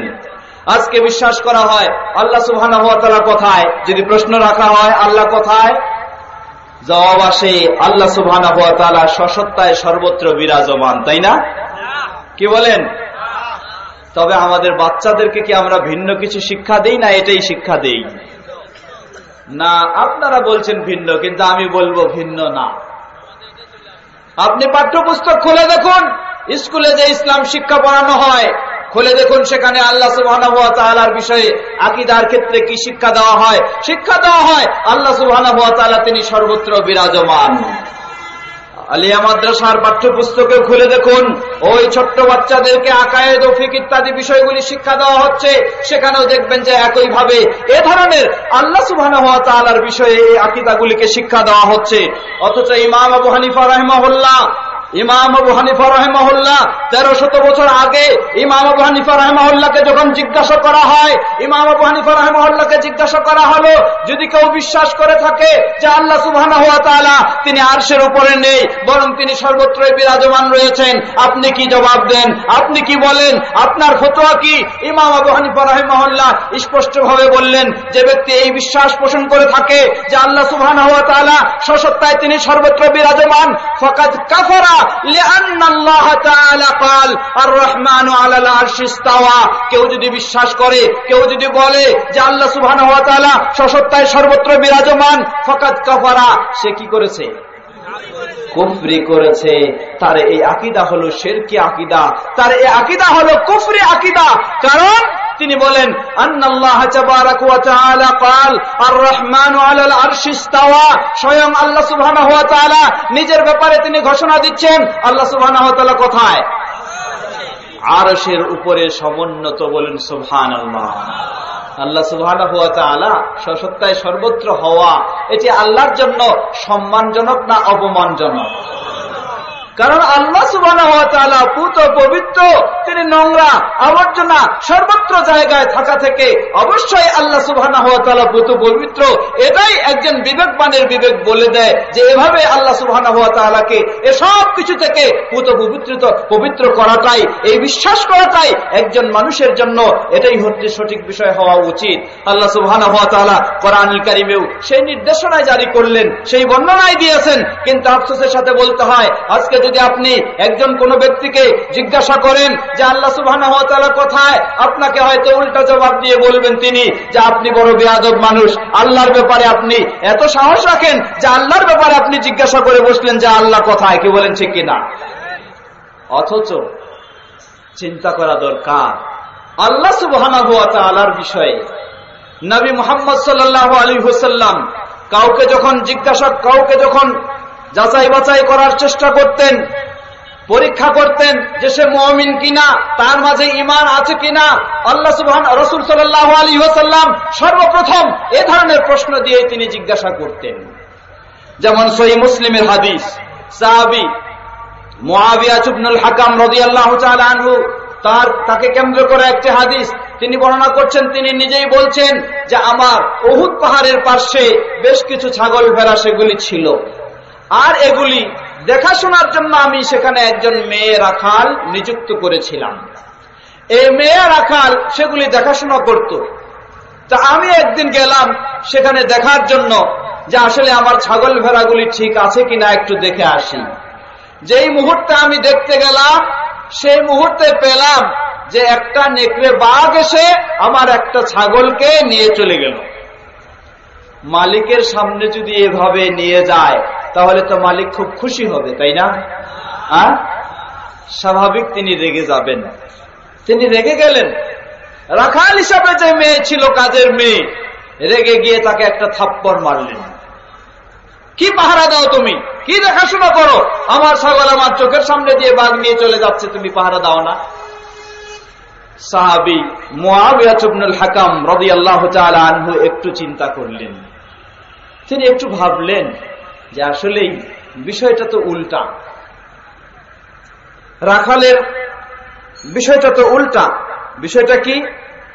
রাখালের পাওয়ার বেশি না মালিকের পাওয়ার বেশি? কার পাওয়ার বেশি? মালিকের পাওয়ার বেশি। আমিও এখানে উপস্থিত আর রাখালও উপস্থিত। মালিক থাকা সত্ত্বেও যদি বাঘ এসে ছাগল নিয়ে যায় তাহলে মালিকের যেখানে পাওয়ার বেশি, তবু যদি কোনো বাধা দেওয়ার সুযোগ না হয় তাহলে রাখালের তো কোনো অপরাধ নাই। তিনি অনুতপ্ত হলেন যে আসলে রাখালকে এভাবে থাপ্পড় দেওয়া আমার জন্য এটি ঠিক হয়নি। দেখুন সাহাবীদের আদর্শ কি। আজকে আমরা আমাদের কর্মচারীদের সাথে কিভাবে আচরণ করে থাকি। যত পারি তাদের যত রকমের চাপ দেওয়া, যত রকমের কষ্ট দেওয়া, যত রকমের তাদের উপর একেবারে জুলুম করা, এটাই যেন আমাদের একটা বড় ধরনের চালাকি, বা আমরা কাজের মানুষ তখনই নাকি বেশি ভালো করে খাটাতে পারি, কি বলেন, তাই না? সাহাবী মুআবিয়া ইবনুল হাকাম রাদিয়াল্লাহু তাআলা আনহু বললেন, মানসিকভাবে আমি একটু ব্যথিত হলাম, কারণ আমার উচিত হয়নি এভাবে কাজের মেয়েকে থাপ্পড় দেওয়া, এ রাখালকে থাপ্পড় দেওয়া। কারণ আমি যেখানে উপস্থিত আমাকে বাঘ ভয় করেনি, তাহলে তাকে তো ভয় করবে না, এটাই স্বাভাবিক। তিনি অনুতপ্ত হয়ে রাসূল সাল্লাল্লাহু আলাইহি ওয়াসাল্লামের কাছে গেলেন। রাসূল সাল্লাল্লাহু আলাইহি ওয়াসাল্লামের কাছে গিয়ে বললেন, হে আল্লাহর রাসূল সাল্লাল্লাহু আলাইহি ওয়াসাল্লাম, আমার এই ঘটনা ঘটে গেছে, অতএব এর কাফফারা কি হতে পারে, এর সংশোধন কি হতে পারে? রাসূল সাল্লাল্লাহু আলাইহি ওয়াসাল্লাম বললেন, তুমি যেই মেয়েকে থাপ্পড় দিয়েছো তাকে নিয়ে আসো, আগে আমি পরীক্ষা করে দেখি সে মুসলিম কিনা। যদি সে মুসলিম হয়ে থাকে, মুমিন হয়ে থাকে, তাহলে কি ব্যবস্থা নেওয়া যায় সেই ব্যবস্থা তোমাকে দেব। ডাকলেন, সেই কাজের মেয়েকে নিয়ে আসা হলো। কাজের মেয়ে মানেই সে হলো সবচেয়ে বেশি শিক্ষিত, তাই না? সবচেয়ে অবহেলিত শিক্ষার দিক থেকে, শিক্ষার সুযোগ যার কখনো হয় না, এমন ব্যক্তিকে ডেকে নিয়ে আসা হলো। রাসূল সাল্লাল্লাহু আলাইহি ওয়াসাল্লাম জিজ্ঞাসা করলেন তাকে, সর্বপ্রথম প্রশ্ন করলেন। সেই প্রশ্নটি হচ্ছে হাদিসের ভাষায়, সহিহ মুসলিমের হাদিস, রাসূল সাল্লাল্লাহু আলাইহি ওয়াসাল্লামের ভাষায়। রাসূল সাল্লাল্লাহু আলাইহি ওয়াসাল্লাম তাকে জিজ্ঞাসা করলেন, আইনাল্লাহ। প্রশ্ন করলেন দুটি শব্দ দিয়ে মাত্র, আইনাল্লাহ অর্থ হলো আল্লাহ কোথায়, আল্লাহ কোথায়, এই প্রশ্ন করলেন সর্বপ্রথম কে? জয় বলেন কে? রাসূল সাল্লাল্লাহু আলাইহি ওয়াসাল্লাম। তিনি প্রশ্ন করলেন যে আইনাল্লাহ, আল্লাহ কোথায়। রাসূল সাল্লাল্লাহু আলাইহি ওয়াসাল্লামের প্রশ্নের জবাবে সে কাজের মেয়ে শিক্ষা দীক্ষা থেকে যে সবচেয়ে দূরে রয়েছিল, অবহেলিত, শিখার সুযোগ পায়নি, জানার সুযোগ পায়নি, সেই কাজের মেয়ে সেই জবাবে বলল, আল্লাহু ফিস সামায়ে, আল্লাহ সুবহানাহু ওয়া তাআলা তিনি রয়েছেন আকাশের উপরে। বলুন সুবহানাল্লাহ। লিল্লাহি তাকবীর, লিল্লাহি তাকবীর, লিল্লাহি তাকবীর। একজন কাজের মেয়ে যার ইসলাম সম্পর্কে জানার সুযোগ হয়নি, শিখার সুযোগ হয়নি, আল্লাহর ব্যাপারে তাকে যখন নবী মুহাম্মদ সাল্লাল্লাহু আলাইহি সাল্লাম জিজ্ঞাসা করলেন আল্লাহ কোথায়, সেই কাজের মেয়ে, রাখাল মেয়ে জবাব দিল, আল্লাহ সুবহানাহু ওয়া তাআলা তিনি সর্বত্র সর্বত্র বিরাজমান নন, এই সর্বত্র বিরাজমান এই কথা তিনি জবাব দিলেন না, বরং বলল সে কাজের মেয়ে যে আল্লাহ সুবহানাহু ওয়া তাআলা তিনি রয়েছেন আকাশের উপরে, তিনি রয়েছেন ঊর্ধ্ব জগতে।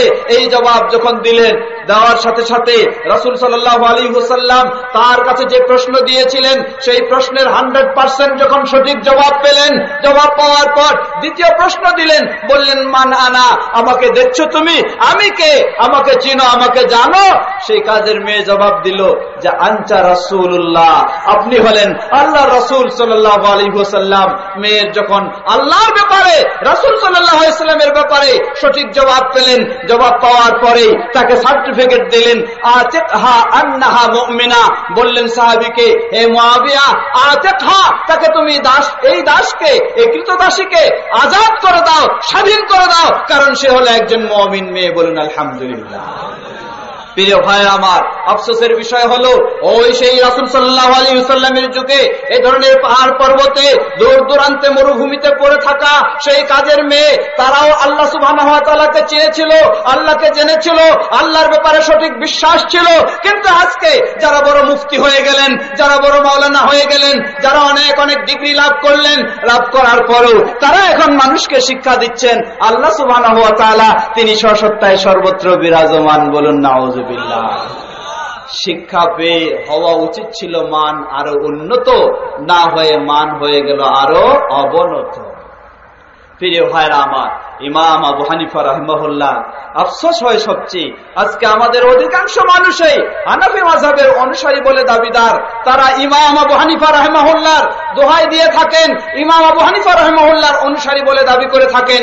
কিন্তু সবচেয়ে বড় পরিতাপের বিষয় হলো ইমাম আবু হানিফা রাহিমাহুল্লাহর এই তাওহীদের আকীদা, ইমাম আবু হানিফা রাহিমাহুল্লাহর এই শিরক বিরোধী আকীদা, ইমাম আবু হানিফা রাহিমাহুল্লাহর এই ঈমানী আকীদা, ইমাম আবু হানিফা রাহিমাহুল্লাহর এই কুফরি বিরোধী আকীদা তারা আজকে মেনে নিতে প্রস্তুত অনেক ক্ষেত্রেই না। তাই আমি অনুরোধ জানাবো, বিশেষ করে আমাদের সেই আলেম সমাজ যারা রয়েছেন তাদেরকেও সর্বপ্রথম আমি অনুরোধ জানাবো, খুঁজে দেখুন ইমাম আবু হানিফা রাহিমাহুল্লাহ কোরআন এবং সহিহ সুন্নাহর আলোকে, বিশেষ করে কমপক্ষে আল্লাহ সুবহানাহু ওয়া তাআলার ব্যাপারে তার যে সঠিক আকীদা, তার যে সঠিক বিশ্বাস, সেটাকে খুঁজে বের করে নিজেরা গ্রহণ করার চেষ্টা করুন এবং মুসলিম সমাজকে সেটাই শিক্ষা দেওয়ার চেষ্টা করুন। যদি এই কাজ গ্রহণ করতে পারি আমরা, তাহলে আমরা আশা করব ইনশাআল্লাহ আমাদের সমাজের মানুষের এই কুফরি ও শিরকি আকীদাগুলি কমপক্ষে আল্লাহর ব্যাপারে সেগুলি পরিবর্তন হয়ে ঈমানী ও তাওহীদে আকীদায় পরিণত হবে ইনশাআল্লাহ। ইমাম আবু হানিফা রাহিমাহুল্লাহ তার থেকে সংকলিত কিতাব, যেটিকে ফিকহুল, সেই কিতাব, যে কিতাব সংকলন করেছেন, দুটি বর্ণনা রয়েছে। একটি হচ্ছে ইমাম আবু হানিফা রাহিমাহুল্লাহর ছেলে হাম্মাদ বিন আবি হানিফা রাহিমাহুল্লাহ তার সনদে বর্ণিত, আরেকটি হচ্ছে আবু মুতিয়া আল বালখি রাহিমাহুল্লাহ তার সনদে বর্ণিত। এই দুই সনদে প্রমাণিত হয়ে থাকে ইমাম আবু হানিফা রাহিমাহুল্লাহ থেকে সংকলিত এই কিতাব, কিতাবটির নাম হলো আল ফিকহু আল আকবার। আল ফিকহু আল আকবার, সর্বোচ্চ সর্বমহান ফিকহ। এই ফিকহের মাঝে কি বিষয় নিয়ে আলোচনা করলেন? এই ফিকহে তিনি ওযুর মাসআলাও আলোচনা করেননি। এই ফিকহে তিনি সালাতের মাসআলা নিয়েও আলোচনা করেননি। ইমাম আবু হানিফা রাহিমাহুল্লাহ এই ফিকহে আলোচনা করেছেন মহান আল্লাহ সুবহানাহু ওয়া তাআলাকে কিভাবে জানতে হবে, কিভাবে মানতে হবে, তার বিষয়ে তাওহীদি ও শিরক পরিপন্থী বিশ্বাস কিভাবে আমাদেরকে রাখতে হবে, সেই বিশ্বাসেই সেই আকীদায় এই কিতাবে ইমাম আবু হানিফা রাহিমাহুল্লাহর পক্ষ থেকে সংকলন করা হয়েছে। আজকে তাই আমরা সকল আলেম সমাজকে এই আহ্বান জানাতে চাই, শুধু ইমাম আবু হানিফা রাহিমাহুল্লাহর দোহাই দিলে হবে না, বরং বলতে হয় আজকে আমাদের ভাইরা ইমাম আবু হানিফা রাহিমাহুল্লাহর সেই মাযহাবকে, তার নামে তৈরি করা মাযহাবকে তারা গ্রহণ করেছেন ঠিকই, কিন্তু ইমাম আবু হানিফা রাহিমাহুল্লাহর আকীদাকে তারা গ্রহণ করেননি। তারা স্পষ্টভাবে ঘোষণা দেন, এটা আমার কথা নয়, আমি কাউকে ছোট করে দেখছি না, বরং সেই ভারতীয় উপমহাদেশের সবচেয়ে বড় দ্বীনী শিক্ষা প্রতিষ্ঠান সেই দেওবন্দের আলেম সমাজদের স্পষ্টভাবে লিখিত আকারে তাদের বক্তব্য হলো, নাহনু মাতুরিদিয়ুন ফিল আকীদাতে, আকীদার ক্ষেত্রে আমরা হলাম মাতুরিদি, ওয়া হানাফিয়ুন ফিল ফিকহে, ফিকহি মাসআলা মাসাইলের ক্ষেত্রে আমরা হলাম হানাফি।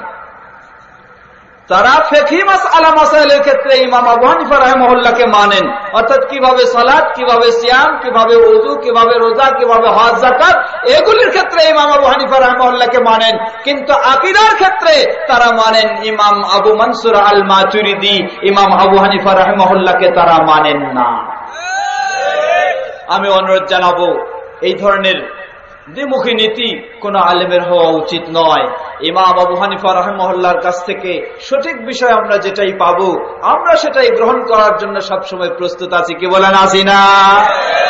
ইমাম আবু হানিফা রাহিমাহুল্লাহ কত সুন্দর তার মূল্যবান বক্তব্য, আমি বিশ্বাস করি কোনো সন্দেহ নেই ইমাম আবু হানিফা রাহিমাহুল্লাহর এই মূল্যবান বক্তব্যগুলি যদি আজকে মুসলিম সমাজ মেনে চলার চেষ্টা করে, তাহলে তাদের মাঝে হয়তো এই ধরনের দলাদলি, এই ধরনের ভেদাভেদি কখনো হতে পারে না, তারা সঠিক পথের পথে পরিচালিত হওয়ার সৌভাগ্য লাভ করবে ইনশাআল্লাহ।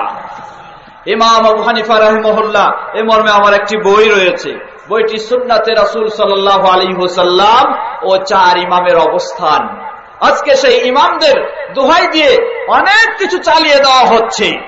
ইমাম আবু হানিফা রাহিমাহুল্লাহ, ইমাম মালিক রাহিমাহুল্লাহ, ইমাম আহমদ, ইমাম শাফিঈ রাহিমাহুল্লাহ, ইমাম আহমদ বিন হাম্বল রাহিমাহুল্লাহ, তারা কেউ কখনো এ ধরনের কোন মাযহাব, এ ধরনের কোন দল, এ ধরনের কোন তরিকা কখনো তারা প্রতিষ্ঠা করেননি এবং কাউকে অনুসরণ করার জন্য কখনো নির্দেশনা দেননি।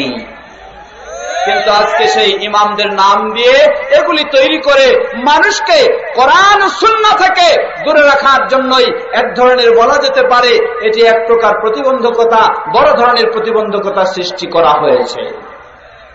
ইমাম আবু হানিফা রাহিমাহুল্লাহ স্পষ্টভাবে ইমামদের মূল্যবান বক্তব্যগুলি আমার সেই বইয়ে তুলে ধরার চেষ্টা করেছি। ইমাম আবু হানিফা রাহিমাহুল্লাহ বলেন, ইয়াকুম ওয়াল কাওলা ফি দীনিল্লাহি বিররায়ে, জেনে রাখো আমি তোমাদেরকে সতর্ক সাবধান করছি আল্লাহর দ্বীনের ব্যাপারে, আল্লাহর দ্বীনের ব্যাপারে তোমরা কখনো মন গড়া কথা বলো না। আল্লাহর দ্বীনের ব্যাপারে মন গড়া কথা বলা যাবে? কখনো নয়। ইমাম আবু হানিফা রাহিমাহুল্লাহ বলেন, ইয়াকুম ওয়াল কাওলা ফি দীনিল্লাহি বিররায়, আমি তোমাদেরকে সতর্ক সাবধান করছি, জেনে রাখো আল্লাহর দ্বীনের ব্যাপারে তোমরা কখনো মন গড়া কথা বলো না। তাহলে কি করতে হবে? ওয়া আলাইকুম ইত্তিবা'আস সুন্নাহ, তোমাদের অপরিহার্য কর্তব্য হলো তোমরা রাসূল সাল্লাল্লাহু আলাইহি ওয়াসাল্লামের সুন্নাহকে আঁকড়ে ধরবে। এরপরেই বললেন, মান খারাজা আনহা ফাকাদ দাল্লা, যে রাসূলের সুন্নাহ থেকে বের হয়ে গেছে সে পথভ্রষ্ট হয়ে গেছে। কি বলেন, ঠিক কিনা? রাসূলের সুন্নাহ থেকে যে বের হয়ে যাবে কখনো সে হেদায়েতের উপর থাকতে পারে না। নবী মুহাম্মদ সাল্লাল্লাহু আলাইহি ওয়াসাল্লাম তার বিদায় হজ্জের ভাষণে, বিদায় হজ্জের বক্তব্যে এই কথাটি তিনি স্পষ্টভাবে ঘোষণা দিয়েছেন, জেনে রাখো আজকে আমি তোমাদের মাঝ থেকে বিদায় নিয়ে চলে যাচ্ছি ঠিকই, কিন্তু আমি বিদায় নিলেও ইসলাম কি পৃথিবী থেকে বিদায় নেবে? কিয়ামত পর্যন্ত পৃথিবীর বুকে ইসলাম থাকবে। অতএব সেই ইসলাম কিভাবে মেনে চলবে তোমরা, কিভাবে তোমরা হেদায়েতের উপর থাকবে? তিনি বললেন, তারাকতু ফীকুম আমরাইন, আমি তোমাদের মাঝে রেখে যাচ্ছি দুটি বিষয়, লান তাদিল্লু মা তামাসসাকতুম বিহিমা, এই দুটি বিষয়কে যতক্ষণ তোমরা আঁকড়ে ধরবে কখনো তোমরা পথভ্রষ্ট হবে না। সেই দুটি বিষয়, একটি হলো ইমাম আবু হানিফা রাহিমাহুল্লাহর নামে হানাফি মাযহাব, আরেকটি হলো ইমাম শাফিঈ রাহিমাহুল্লাহর নামে শাফিঈ মাযহাব। তাই না? তা না? তাহলে সেই দুটি কি? একটি তাহলে মালিকি মাযহাব, আরেকটি হাম্বলি মাযহাব? এই দুটোও না। তাহলে কেন এই মাযহাবগুলি আজকে ফরজ করে দেওয়া হলো? কেন ফরজ করে দেওয়া হলো যদি তা না হয়? নবী মুহাম্মদ সাল্লাল্লাহু আলাইহি সাল্লাম স্পষ্ট ভাবে বললেন, না না, জেনে রাখো, অমুক নয় তমুক নয়, তারাকতু ফীকুম আমরাইন, তোমাদের মাঝে আমি রেখে যাচ্ছি দুটি জিনিস, লান তাদিল্লু মা তামাসসাকতুম বিহিমা, কখনো পথভ্রষ্ট হবে না যতক্ষণ পর্যন্ত তোমরা এই দুটিকে আঁকড়ে ধরবে। একটি হলো কিতাবুল্লাহ, আল্লাহ সুবহানাহু ওয়া তাআলার কিতাব আল কোরআনুল কারীম, আরেকটি হলো সুন্নতি রাসূল সাল্লাল্লাহু আলাইহি ওয়াসাল্লাম এর হাদিস। এই দুটি হচ্ছে আপনার হেদায়েতের পাথর। এই দুটিকে যখন আপনি গ্রহণ করবেন, নিশ্চিত জেনে রাখুন, কোনো সন্দেহ নেই, আপনি সঠিক পথের হেদায়েত পেতে পারেন। এজন্য বলতে হয়, আফসোস করে ইমাম আবু হানিফা রাহিমাহুল্লাহ এই কথাই কিন্তু বললেন। তিনি বললেন, ইয়াকুম ওয়াল কাউলা ফি দীনিল্লাহি বিররায়, তোমাদেরকে সতর্ক সাবধান করছি, আল্লাহর দ্বীনের ব্যাপারে তোমরা মন গড়া কথা বলো না। কারণ আল্লাহর দ্বীনের ব্যাপারে কথা হবে আল্লাহ এবং তার রাসূল যা বলেছেন সেটাই। কি বলেন, ঠিক কিনা? অন্য কোনো বলার সুযোগ নেই। যত বড় ইমাম হোক, যত বড় মুফতি হোক, যত বড় মাওলানা হোক, যত বড় মুহাদ্দিস মুফাসসির হোক, আল্লাহর দ্বীনের ব্যাপারে নিজের পক্ষ থেকে কোনো বলার সুযোগ নেই। আল্লাহর দ্বীনের ব্যাপারে আপনি বলবেন আল্লাহ যা বলেছেন এবং তার রাসূল সাল্লাল্লাহু আলাইহি ওয়াসাল্লাম যা বলেছেন। ইমাম আবু হানিফা রাহিমাহুল্লাহ এই নির্দেশনায় আমাদেরকে দেন এবং তিনি বলেন, ওয়া আলাইকুম ইত্তিবা'আস সুন্নাহ, তোমাদের অপরিহার্য কর্তব্য হলো তোমরা রাসূল সাল্লাল্লাহু আলাইহি ওয়াসাল্লাম বা সুন্নাহকে, এখানে সুন্নাহ দ্বারা উদ্দেশ্য কিতাব ও সুন্নাহ, এই দুটোকেই তোমরা আঁকড়ে ধরো। কারণ যে ব্যক্তি কিতাব ও সুন্নাহ থেকে বিচ্যুত হবে, ভিন্ন পথে চলবে, ফাকাদ দাল্লা, কোনো সন্দেহ নেই, কোনো কথা নেই, সে অবশ্যই পথভ্রষ্ট হবে। তাহলে ইমাম আবু হানিফা রাহিমাহুল্লাহ একটি সুন্দর কথা মনে রাখবেন।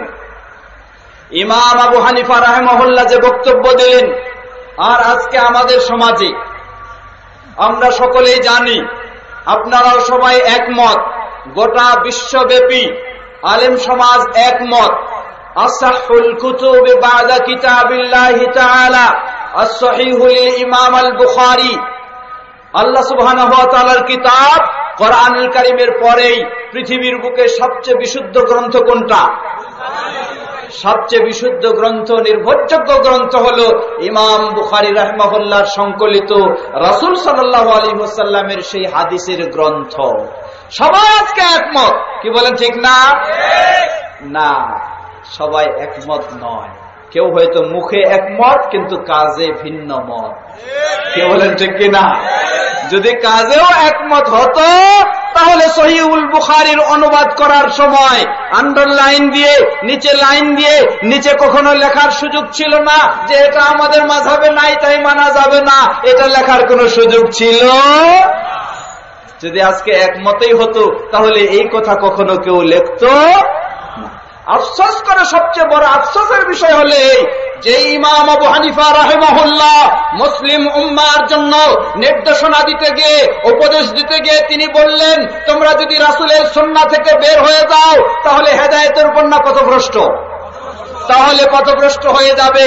সেই ইমাম আবু হানিফা রাহিমাহুল্লাহর নাম দিয়েই বাংলাদেশের স্বনামধন্য শাইখুল হাদিস, তিনি যখন সহিহুল বুখারীর অনুবাদ করলেন, বাংলা ভাষায় অনুবাদ করলেন, আন্ডারলাইন দিয়ে তিনি লিখলেন এই রফউল ইয়াদাইনের হাদিস বা অমুকের হাদিস, সেগুলি আমাদের হানাফি মাযহাবে নাই, তাই মানা যাচ্ছে না। জোরে বলেন নাউযুবিল্লাহ।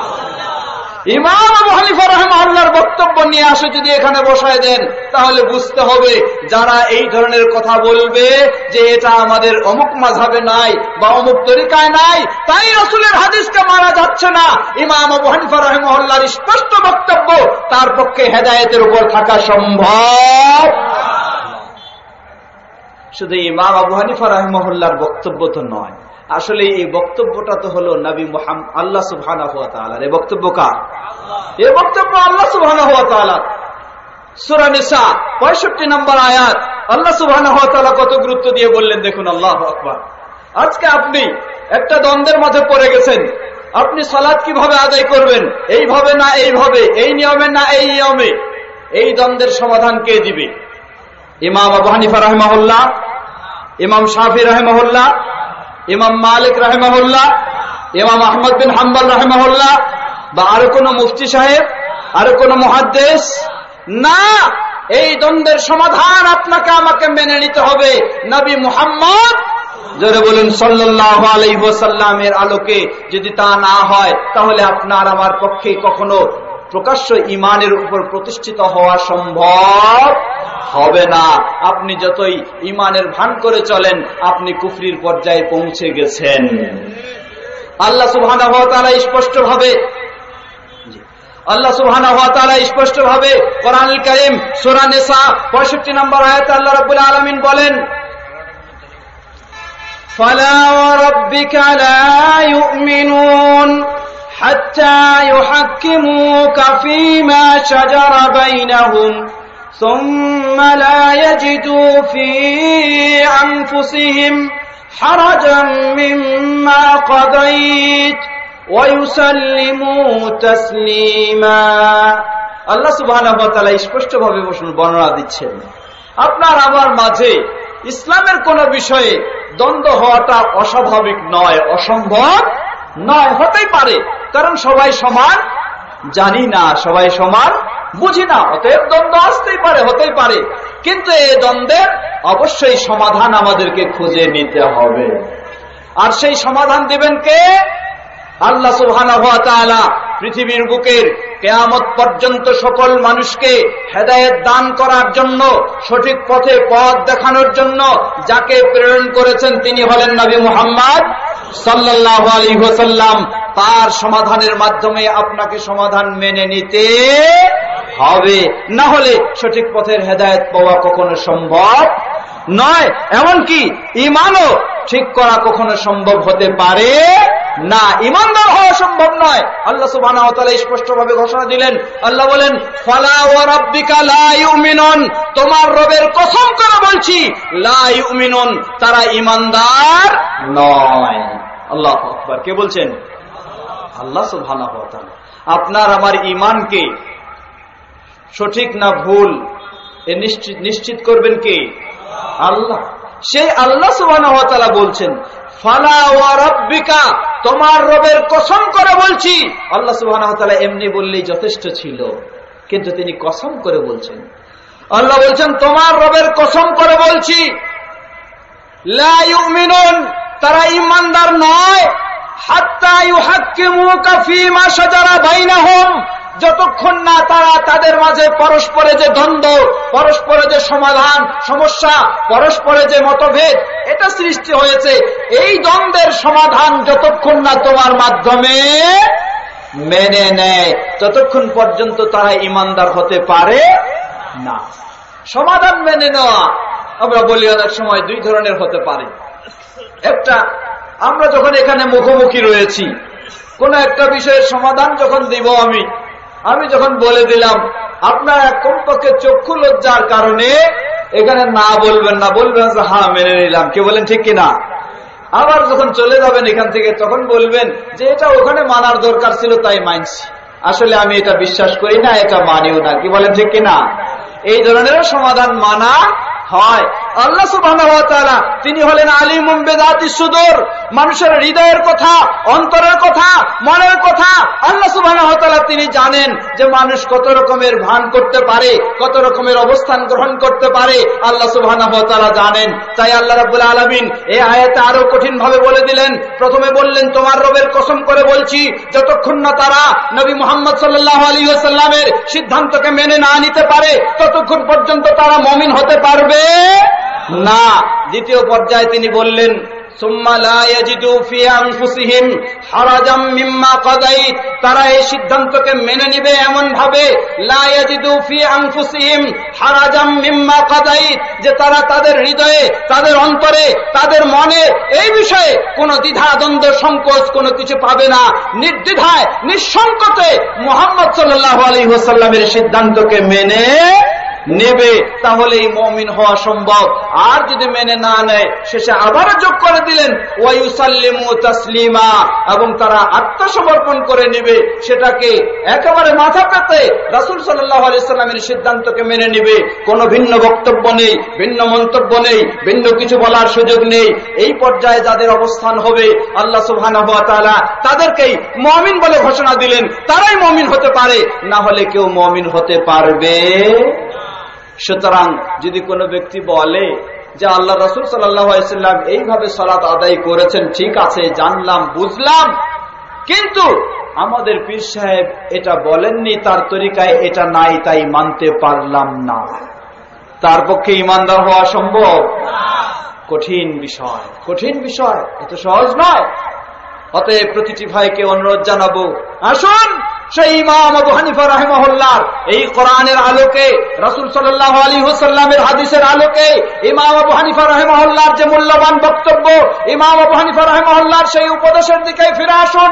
সেই উপদেশের আলোকে আজকে বিভিন্ন রকমের দোহাই দিয়ে, বিভিন্ন রকমের আপত্তি তুলে কখনো কেউ যেন আমরা কোরআন ও সুন্নাহ থেকে বিরত থাকার পথ না খুঁজি, বরং আমরা সব কিছু বর্জন করে কোরআন ও সহিহ সুন্নাহর দিকে ফিরে এসে সেই আলোকে যেন আমাদের আকীদা, বিশ্বাস, আমাদের আমল, আখলাক, আমাদের ইবাদত বندگی সবকিছুকে সেভাবে গ্রহণ করতে পারি। তাহলে আমাদের পক্ষে সম্ভব হবে হেদায়েতের উপর প্রতিষ্ঠিত হওয়া, এবং সম্ভব হবে আমাদেরকে আমাদের জান্নাতের পথে অগ্রসর হওয়া ইনশাআল্লাহ। প্রিয় ভাইরা আমার, আসলে আরেকটি জটিল সমস্যা, আজকে অনেক শিরকি কর্মকাণ্ডে এবং কুফরি কর্মকাণ্ডে ও বেদাতি কর্মকাণ্ডে মানুষ লিপ্ত হচ্ছে মুসলিম হওয়া সত্ত্বেও। এর একটি অন্যতম গুরুত্বপূর্ণ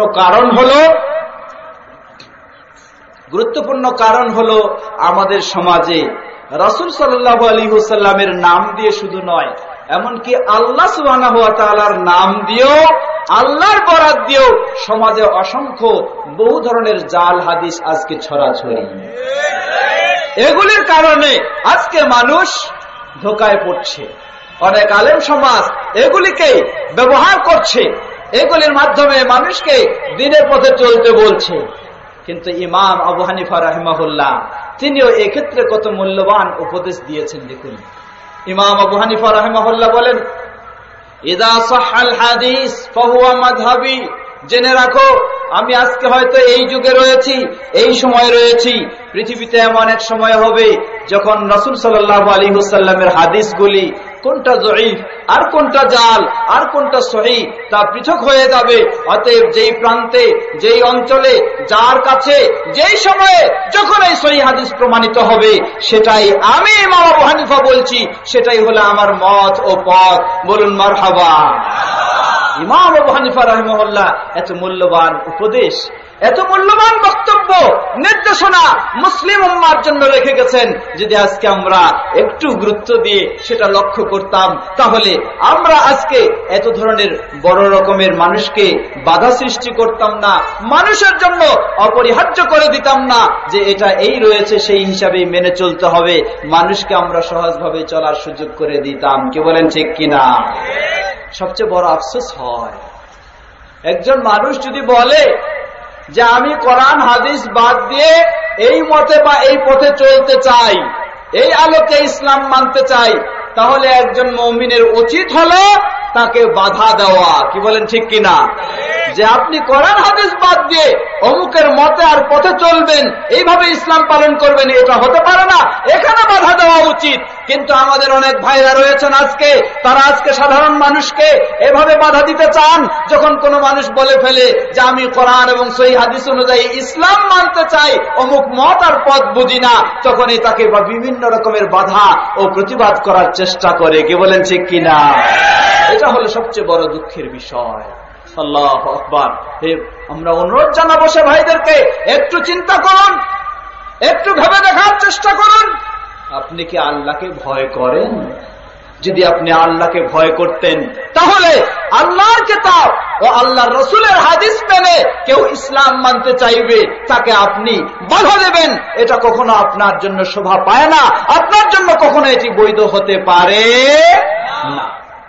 প্রিয় ভাইরা আমার, বক্তব্য অনেক দীর্ঘ হচ্ছে, আর দীর্ঘ করব না, যেহেতু সামনে আমাদের আরো একজন বিজ্ঞ আলোচক রয়েছেন, আপনারা সকলে জানেন তিনি মূল্যবান আলোচনা নিয়ে আসবেন। এ পর্যায়ে আমরা কিছু প্রশ্ন উত্তর পর্বে আসতে পারি। প্রশ্ন উত্তর লিখিতভাবে যা রয়েছে সেগুলি আমরা নেওয়ার চেষ্টা করব এবং সেগুলি প্রশ্নের জবাব দেওয়ার চেষ্টা করব ইনশাআল্লাহ। প্রিয় ভাইরা আমার, পরিশেষে আবারও আমি বলতে চাই, একজন মুমিন মুসলিম তখনই তার পক্ষে সম্ভব শিরক থেকে বাঁচা, তার পক্ষে সম্ভব কুফর থেকে বাঁচা, তার পক্ষে সম্ভব বিদআত থেকে বাঁচা, যখন সে ইসলাম পালন করার চেষ্টা করবে তিনটি বিষয়ের আলোকে। কয়টি বিষয় মনে রাখবেন? তিনটি বিষয়।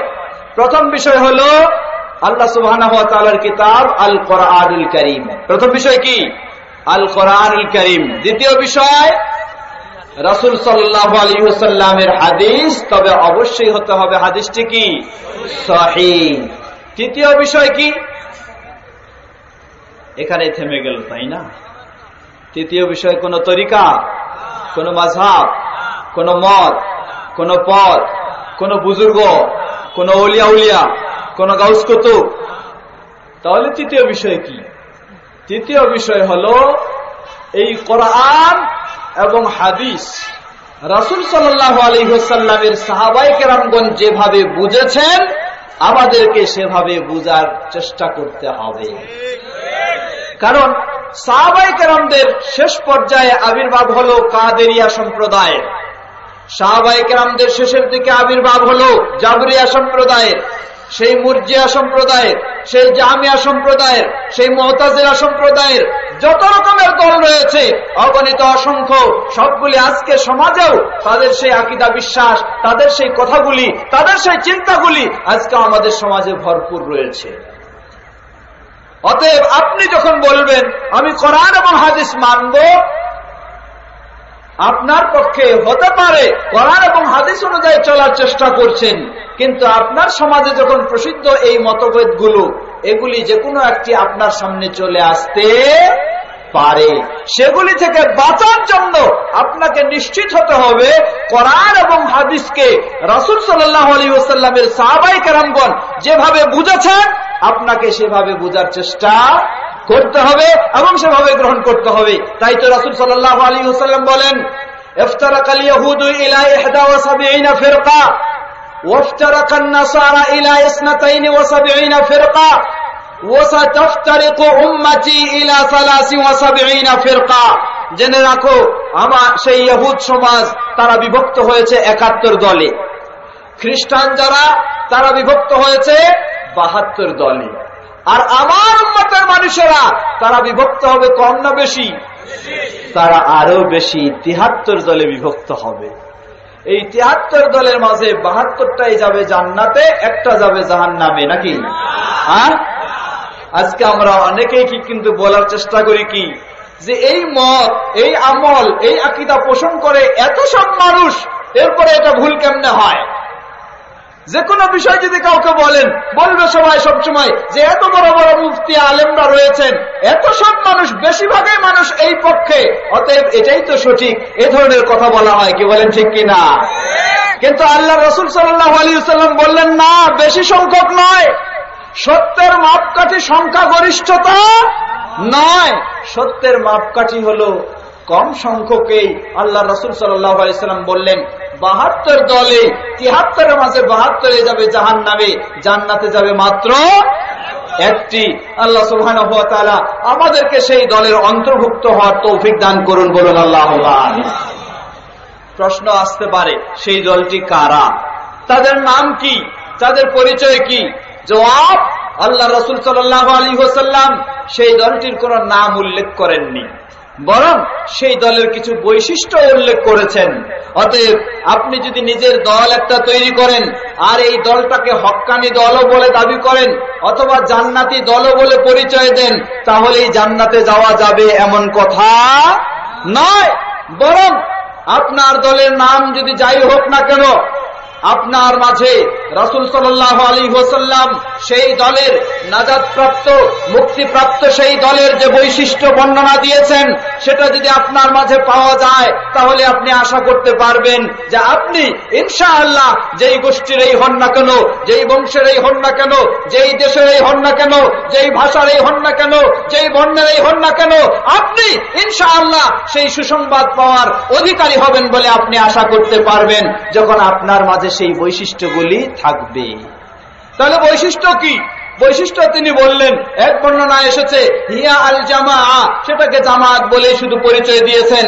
অন্য বর্ণনা এসেছে হিয়া মা আনা আলাইহি ওয়া আসহাবি, এই দলটির পরিচয় হলো তারা হচ্ছে সেই পথে প্রতিষ্ঠিত যেই পথে আমি এবং আমার সাহাবায়ে কেরামগণ ছিলেন, যেই আকীদায় আমিও আমার সাহাবায়ে কেরামগণ বিশ্বাসী, যে আমল আমিও ও আমার সাহাবায়ে কেরামগণ করেছেন, যে ইবাদত আমিও আমার সাহাবায়ে কেরামগণ করেছেন, যেই দিন আমিও ও আমার সাহাবায়ে কেরামগণ মেনেছে, সেই দিন, সেই ইসলাম, সেই পথে, সেই বৈশিষ্ট্যে যখন কেউ প্রতিষ্ঠিত হতে পারবে, সেই ব্যক্তি বা সেই দল বা সেই লোকেরাই হচ্ছে সৌভাগ্যবান, তারাই হচ্ছেন সত্যের পথে পরিচালিত, তারাই হলেন জান্নাতি দল বলে, তারাই হলেন মুক্তিপ্রাপ্ত দল বলে আশা করা যাবে ইনশাআল্লাহ। তাহলে আল্লাহ রাসূল সাল্লাল্লাহু আলাইহি ওয়াসাল্লাম এই হাদিসে যে বিষয়টি স্পষ্ট করলেন, সে বিষয়টি হলো মা আনা আলাইহি ওয়া আসহাবি, আমি এবং আমার সাহাবায়ে কেরাম। সুতরাং আপনাকে অবশ্যই, তাহলে আমরা এই জন্য বললাম যে তিনটি বিষয় সঠিক পথের জন্য মনে রাখতে হবে।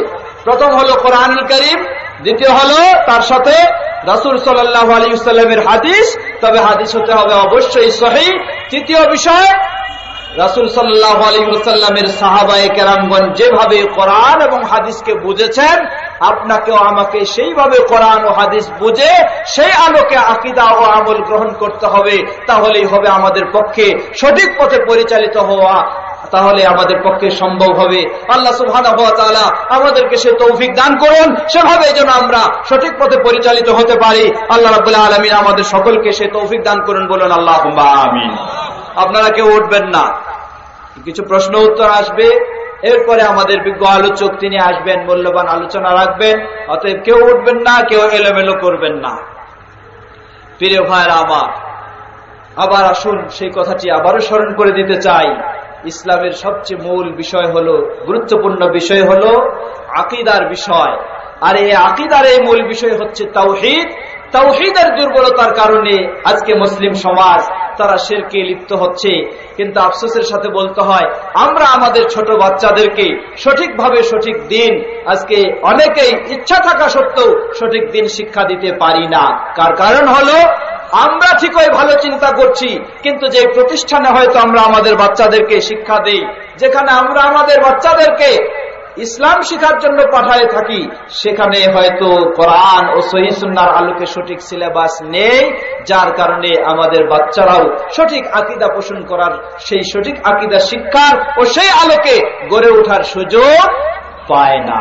যেমন আগেই আমি বলেছিলাম যে আমাদের ছোট বাচ্চাদেরকে দেখুন, মাদ্রাসায় শিক্ষা দেওয়া হয় আকীদার বই, সেখানে এই বাচ্চা একবার প্রথমে পড়তেছে, বললো সে আল্লাহ সুবহানাহু ওয়া তাআলার পরিচয় সম্পর্কে তাকে শিক্ষা দেওয়া হয় আল্লাহ সুবহানাহু ওয়া তাআলা নিরাকার।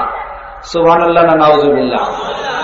প্রথমে সেই বাচ্চা শিক্ষা নিচ্ছে আল্লাহ সুবহানাহু ওয়া তাআলা নিরাকার, তার কোনো আকার নেই। আবার এই বইতে সেই বাচ্চাকে শিক্ষা দেওয়া হচ্ছে যে আল্লাহ সুবহানাহু ওয়া তাআলা যাদেরকে জান্নাত দেবেন, সেই জান্নাতীরা আল্লাহ সুবহানাহু ওয়া তাআলার সাথে তাদের সাক্ষাৎ ঘটবে, দিদার হবে। এটাও বিশ্বাস করা সেই বইতে শিক্ষা দেওয়া হচ্ছে। তাহলে দেখুন কিভাবে সাংঘর্ষিক কথা। প্রথমে বলা হলো যে আল্লাহ সুবহানাহু ওয়া তাআলা নিরাকার, তার কোনো আকার নেই। যার আকার নেই তাকে দেখার সুযোগ রয়েছে, দেখা যাবে? কখনো নয়। আবার সেই বইতে শিক্ষা দেওয়া হচ্ছে যে আল্লাহ সুবহানাহু ওয়া তাআলার সাথে জান্নাতীদের দেখা হবে, এটাকে বিশ্বাস করতেই হবে। এটাই হলো ইসলামী বিশ্বাস। প্রিয় ভাইরা আমার, আসলে এই ধরনের সাংঘর্ষিক শিক্ষার কারণ কি? কারণ হলো কোরআন ও সহিহ সুন্নাহর আলোকে যখন আমরা আকীদাকে গ্রহণ করছি না, যার ফলে আমরা বিভিন্ন দলের, বিভিন্ন মতের, বিভিন্ন তরিকার প্রভাবে প্রভাবিত হয়ে আমরা সেই সঠিক আকীদা বিশ্বাস থেকে আজকে অনেকটাই সরে গেছি।